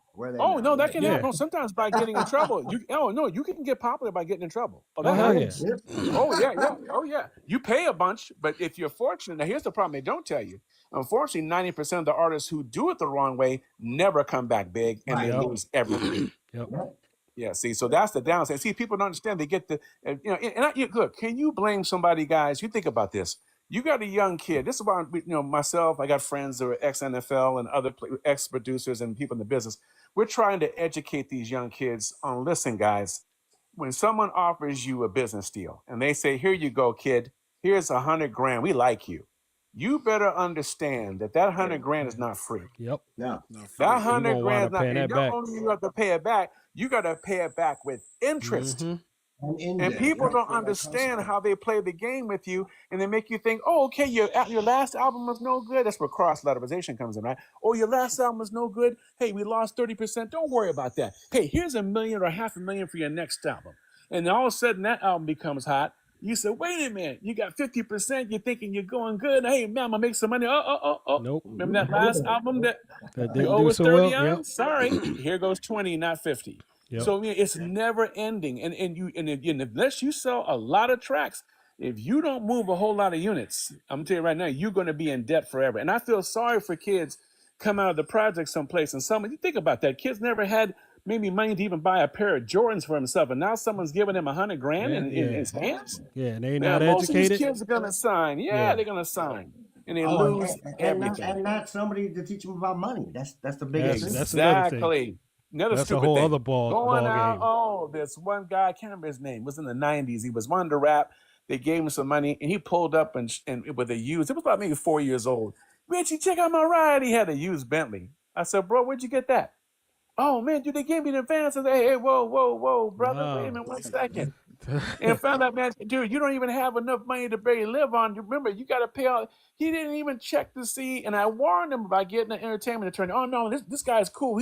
I know him for a long time. He's my manager. I said, oh no, you didn't say that. So I told, listen, guys, friends is friends. Business is business. I don't care if I know Riz for 35 years every day of my life. If we're doing music, we're doing a contract. Yep. Yeah. Okay, nothing against him personal. That's just business. You get your money. And stop Get your money believing right. your friends. I mean, and then you see people hurt, man. I feel so bad for poor Chingy. You know, Chingy, I love the fact he told that story. And he said, man, guys, I messed up big time. He says, my mom got involved and a friend of hers who was an attorney. But guess what, folks? He was not an entertainment attorney. He was a real estate, I think, attorney. Oh, God. He tried to read the contract. The mom was managing Chingy and said, oh, let me check it. Oh, I'll take a look at that contract. Oh, no, your son's being robbed. Mother went off on the producers. You guys are ripping my son off. This is all part of Jay-Z's, label, all that kind of stuff. To all these guys involved. And they're like, what's going on here, man? And disrespect at the producers. Come to find out this lawyer did not understand music. Contract burnt the whole relationship, and Chingy lost everything. That's You know what I'm saying? This is that you got to have your people right in your company, man, your camp. You can't just hire anybody. Yeah. See, and your best friends, if they're not trained in the position they want to have, don't make them managers. Stop doing that. You got to have people that know the game. Otherwise, now if they can prove to you that hey, check this out, Riz. I went and I studied for 2 years. I could down here. Let me tell you what I know, and can prove they understand some stuff. You might be able to take a chance, but still, paperwork needs to be done. You got to have a contract. It's nothing personal. This is business. Stop trusting your family and your Hammer. Hammer don't live no more than 30, 40 minutes from me. I see him every once in a while. He lives close by me. And he still says, man, I'm still pissed off about what happened to me. His own brothers and family dogged him out, man, robbed him blind, man. I mean, people just trust their own folks, and it's sad to say your family sometimes will get you first before anybody else. Too You many know what I'm saying? So, interrupts. yeah, guys, you got to protect yourself, man. Don't sign nothing with nobody Without a unless lawyer. you understand everything in that contract. You got to get it. An entertainment attorney's not that bad. It's like what for me, an hour, $500 sometimes. Sometimes they give you a deal if it's just basic information. Sometimes they give you a break. But it's worth it to invest in that amount to get yourself protected, to save you from possibly millions of dollars you could lose. This is no joke, fellas. This game is serious. If you don't understand this game, you are going to get burned. Those contracts are not for people without experienced eyes. There's too many small words buried way in the contract. You have no idea what they mean. But That's the fine print, eh? Hey, Richie, though, just everybody that we're talking to right now, do you think so far, I'm 51 years old. I started this music in the mid 90s and shit. I've seen it. Right now, I mean, do you think it's probably better to just market and publish yourself Hell with the yeah. internet? Hell yes. Oh man, of course. Hell yes. Because you're talking about control. Because remember when I first But I got mean, you do understand though. Like if you do that, this becomes a 40-hour-a-week job. Oh, hell yeah. To get to the number. Oh, of course. There comes. Listen, if anybody thinks this is an easy overnight, I'll put in an hour and get rich. If you think that's going on, you're in the wrong game. Right. But you're going to have to fight. You stand to save less, like doing it yourself, than with a corporation or a label. Like, you might not get spread as wide, but at least you'll reach your audience. And if you have a nice size audience, you'll make a couple dollars. And there you go. Hopefully that and as long as you continue to grow, as long as you continue to put out music and your fans, you start to reach more fans, you'll grow organically. And to me, like that saves you more money. You're not giving away your money to somebody else who's not doing any work. That's right. And it's changed. Because think about it. This wasn't around. So this is like you, bro. You talking about? I'm 62. So, but back in the early 80s, when I first got in this game, you better believe there was nobody except very few people who would even want to share anything with you about the label because it was so top secret. Nobody wanted to talk about it unless you really were good in with somebody. They didn't share that. No, they didn't know if you were going to go tell somebody, hey man, he told me about the this and that. You don't know what they're going to tell you. So you have to really watch everything that in terms of that, we had to watch and learn little by little. We had none of this. It was in our face. And you had to go to the studio for anything. Yes, indeed. And so there was nobody, rarely anybody around. So now you're talking about for the first time, and you didn't have the opportunity. There was no podcasting. There was no stuff like this. You didn't have no place you can go and make your own money. And if you did that back then, you got blackballed if you were going against the labels. They blackballed you. Nobody wanted to hire you. Yeah, so it's changed a lot. So look at what Riz is doing. You couldn't do nothing like that back in the day. Yeah. So now you have control. Yeah, so hey, what's his name? I can't remember his name. Was it Eric? I think it's Eric B, the rapper with the green eyes. Was it Eric? I can't remember his name. He Eric was Eric, Sermon. Eric Sermon. yeah, Eric I Sermon. love Eric I Sermon. love Yeah, what he Eric came Sermon. out and said not so long ago. He said, "Fellas, think about this." He said, "If you go and sell your own stuff," he says, "Man, so whatever it is, you get a couple $. But if you get 500 people, Yep. and that's so much money, man, think about that compared to how many streams you'd have to get that same amount of money. Man, It's impossible." if your album was $10 and you sold it to 500 people, that's $5,000 in your Thank pocket. you. Yeah. There you go. $5,000 in And your it would pocket. take. Master P. And Yeah. Master P Yeah. took off. Yeah, think about that. To get what do you say? How much it was again? You said $5,000, right? Yeah. You're talking. You'd have to sell about 1.5 million streams to get that same amount of money. It's just like, why? Like Yep. if I got a fan base, I don't need a label. There you Like, go. you become your own label and put in, and that's like J. Cole. J. Cole could do it. Like, he's got such a huge fan base, he don't need no label. Like, it's Yeah. Does Drake has a label? Like, I don't know.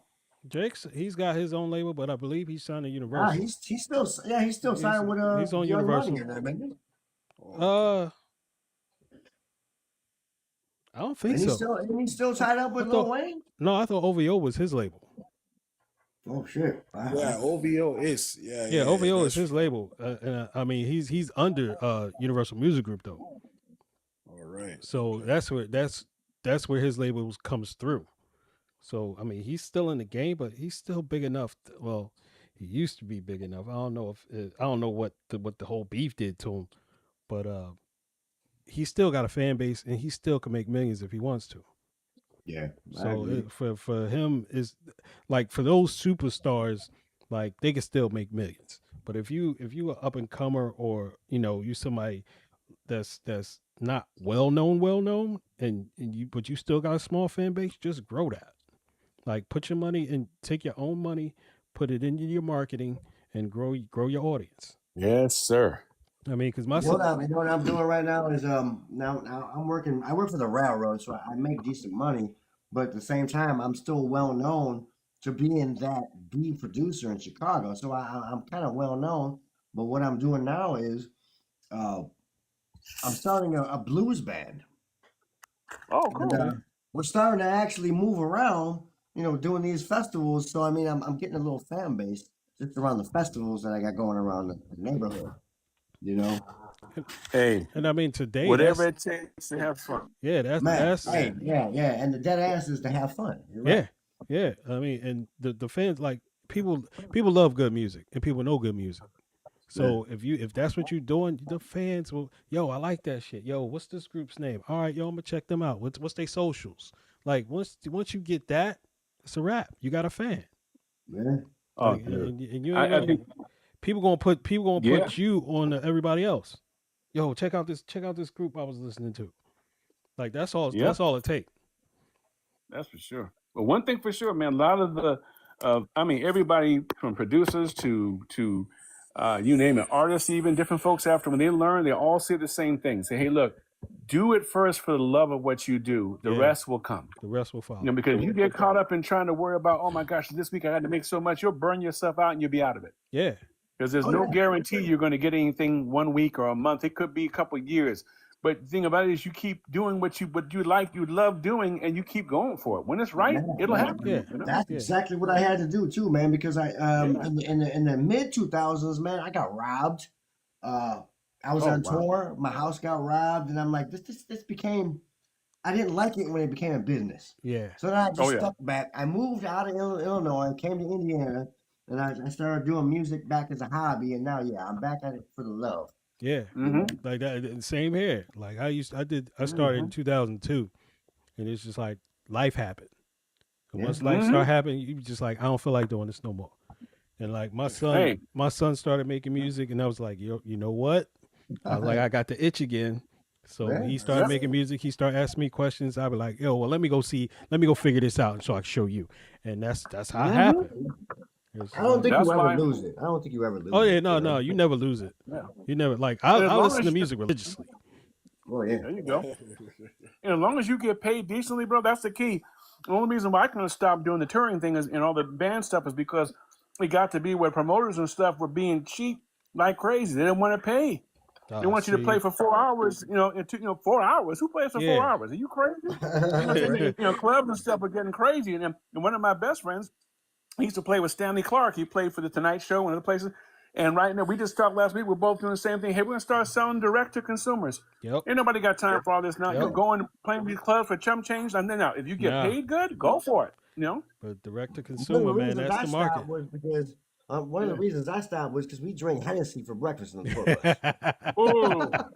Oh no, bro. That's one thing I couldn't do, man. I couldn't Yo. do that. Yes, sir.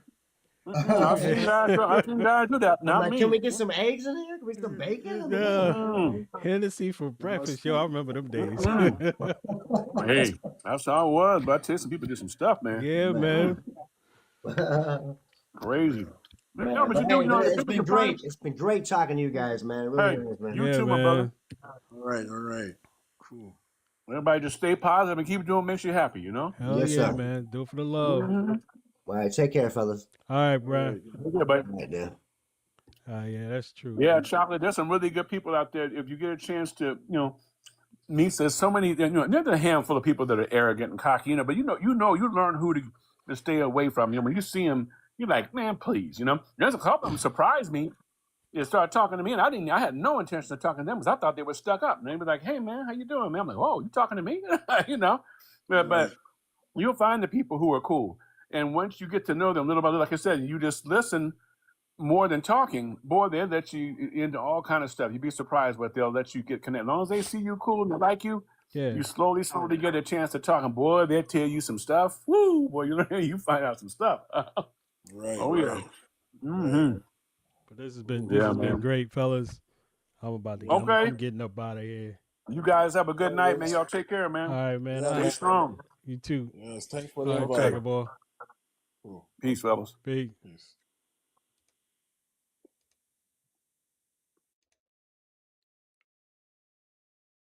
That was dope.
I wonder, is he on somewhere?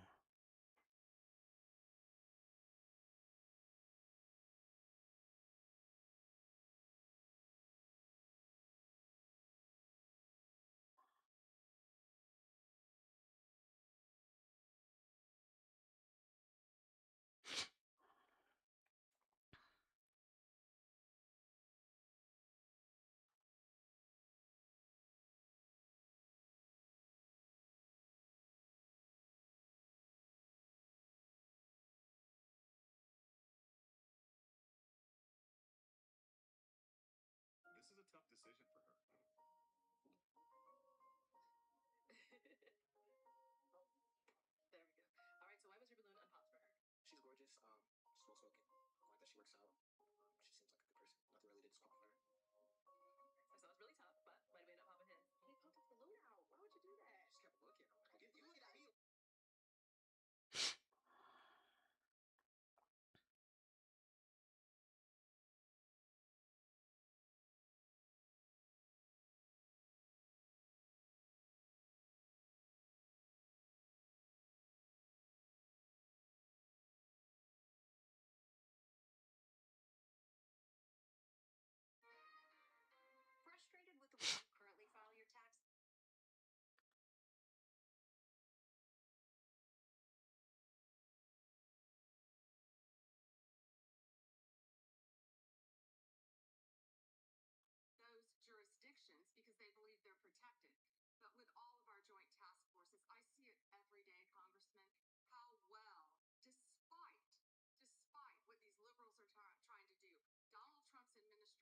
working tirelessly to protect all of Americans and all of our agencies working hand in hand to keep America Well, safe. you guys are getting the big stuff right. You look at that decrease in crime across the country, you ought to take a victory lap. Well done. Gentleman yields back. The gentleman from Missouri is recognized. Thank you, Mr. Chairman, and thank you, Attorney General Bondi, for being here on this long day. And I want to thank you most of all for your leadership in your whole career defending victims. And now I want to take a moment to talk about you protecting victims from a different kind of child abuse, that medicalized child abuse that goes under the banner of gender affirming care, that far too many of my Democrat colleagues enthusiastically support and unapologetically support.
no videos, no reposts, but you got 2,200 followers.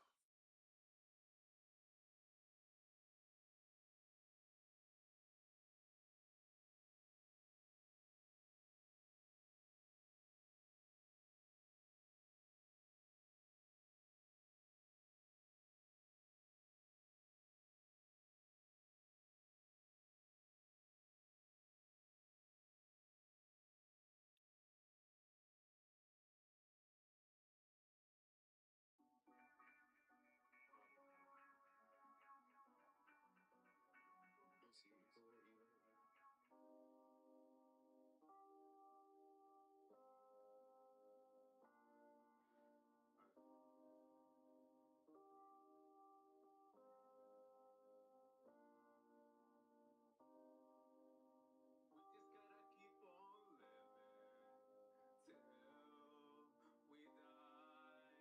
Dealing with all these shit. Made a sacrifice. This is for all of you. So I grew a religion. Took another path. Had to didn't want to buy.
The fact that I can cook up anywhere.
see what you was using. 3-1 in your favor.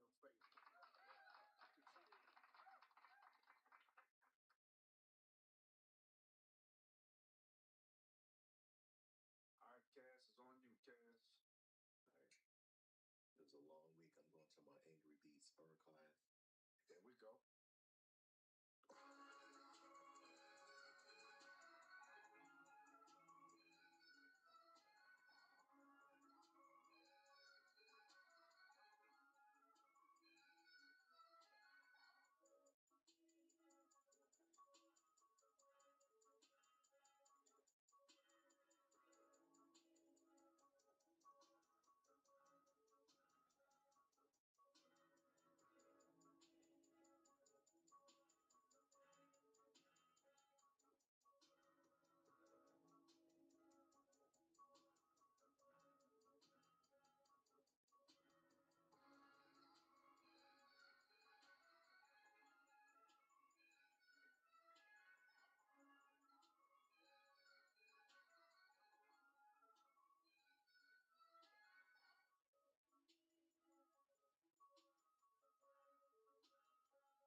Five votes in your favor.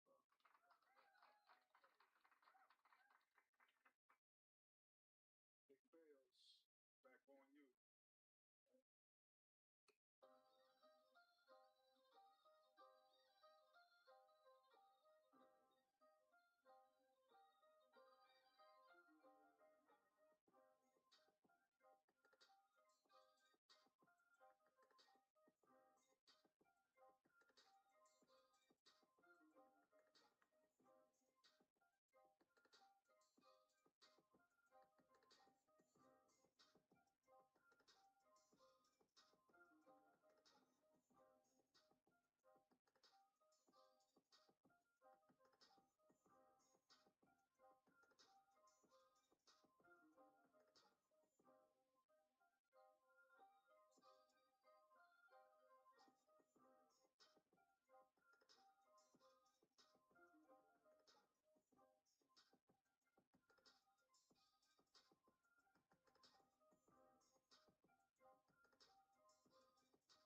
All right, Big Bells, you got 7 votes in your favor.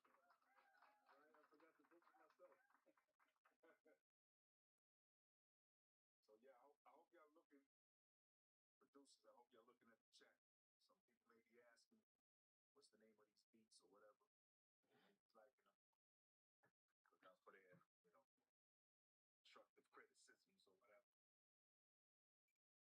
But again, in this specific live, we do this just in case there may be some things that you could, sharpen up. You know what I'm saying? Take it into the consideration pile. You know what I'm saying? Apply it to your music.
fault, man.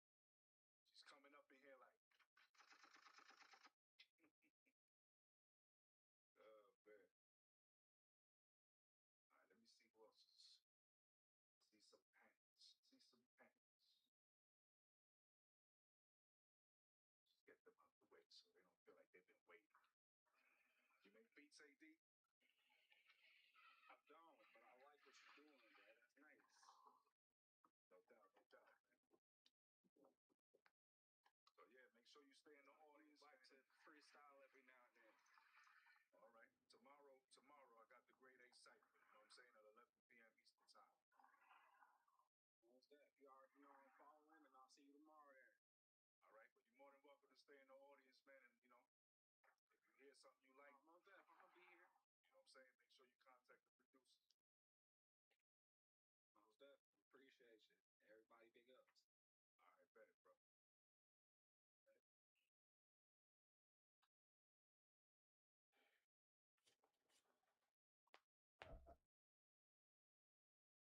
What happened, Gio? Waiting for you to load up right quick. Stop playing with them.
Behind every great black man is the police.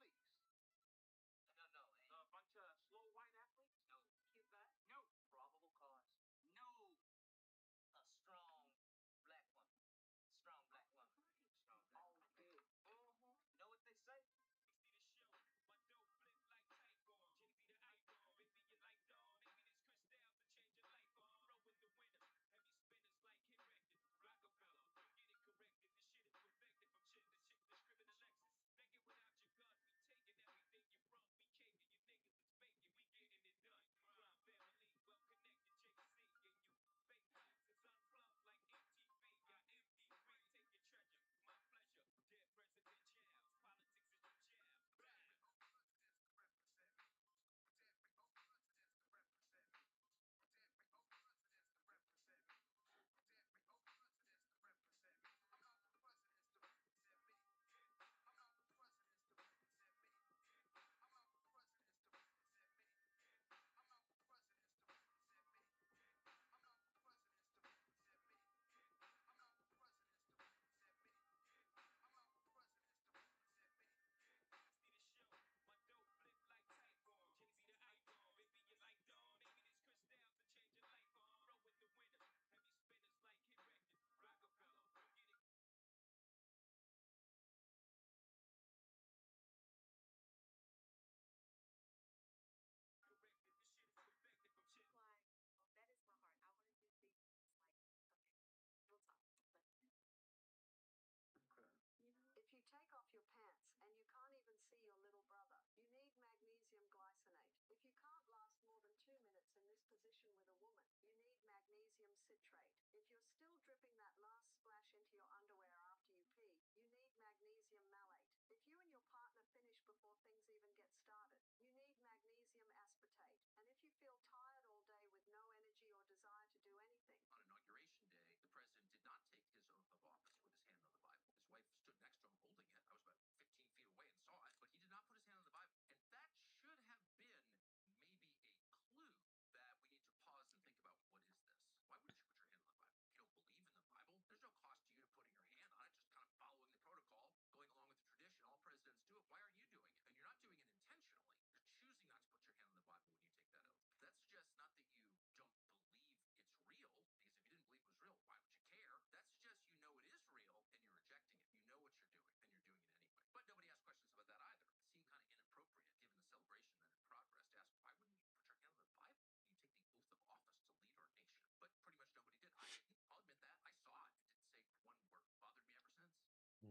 fucking part of the coat.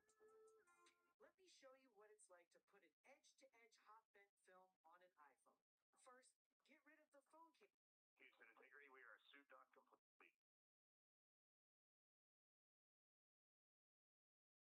So, my name's Thomas, and I'm from the same spell. I'm gonna give Bob other.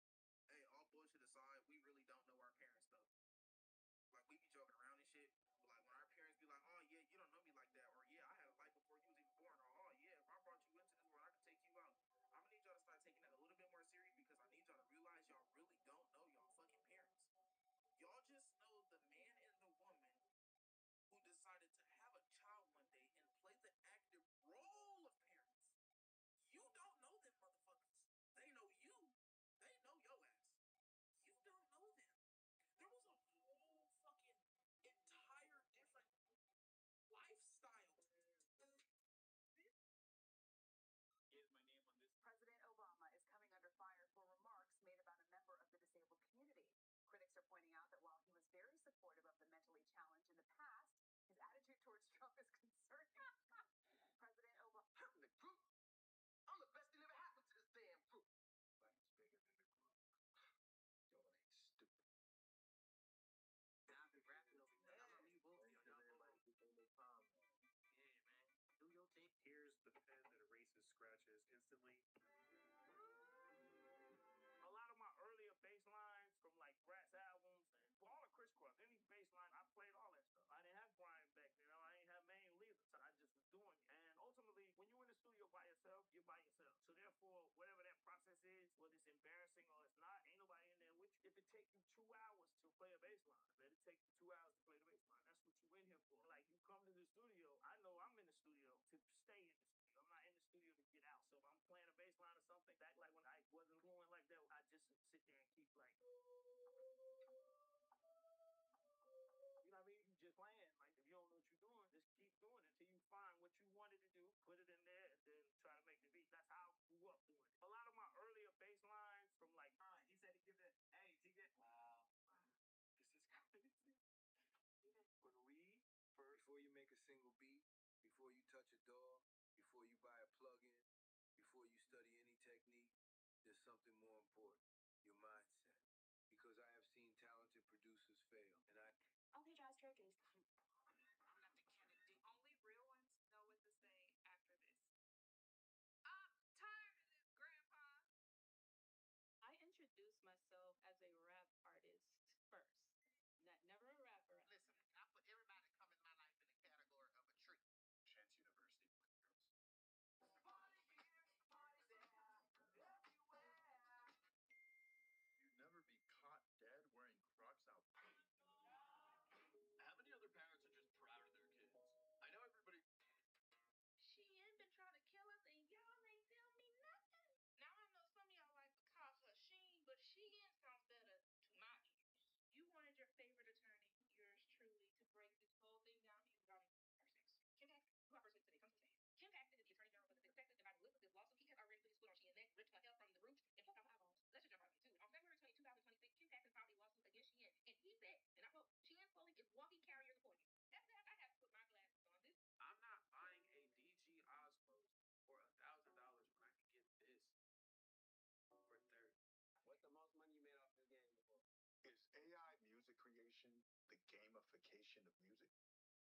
And listen, I'm not talking down about it. Conversations I've been in, I gotta keep this shit cool. Still create this sound.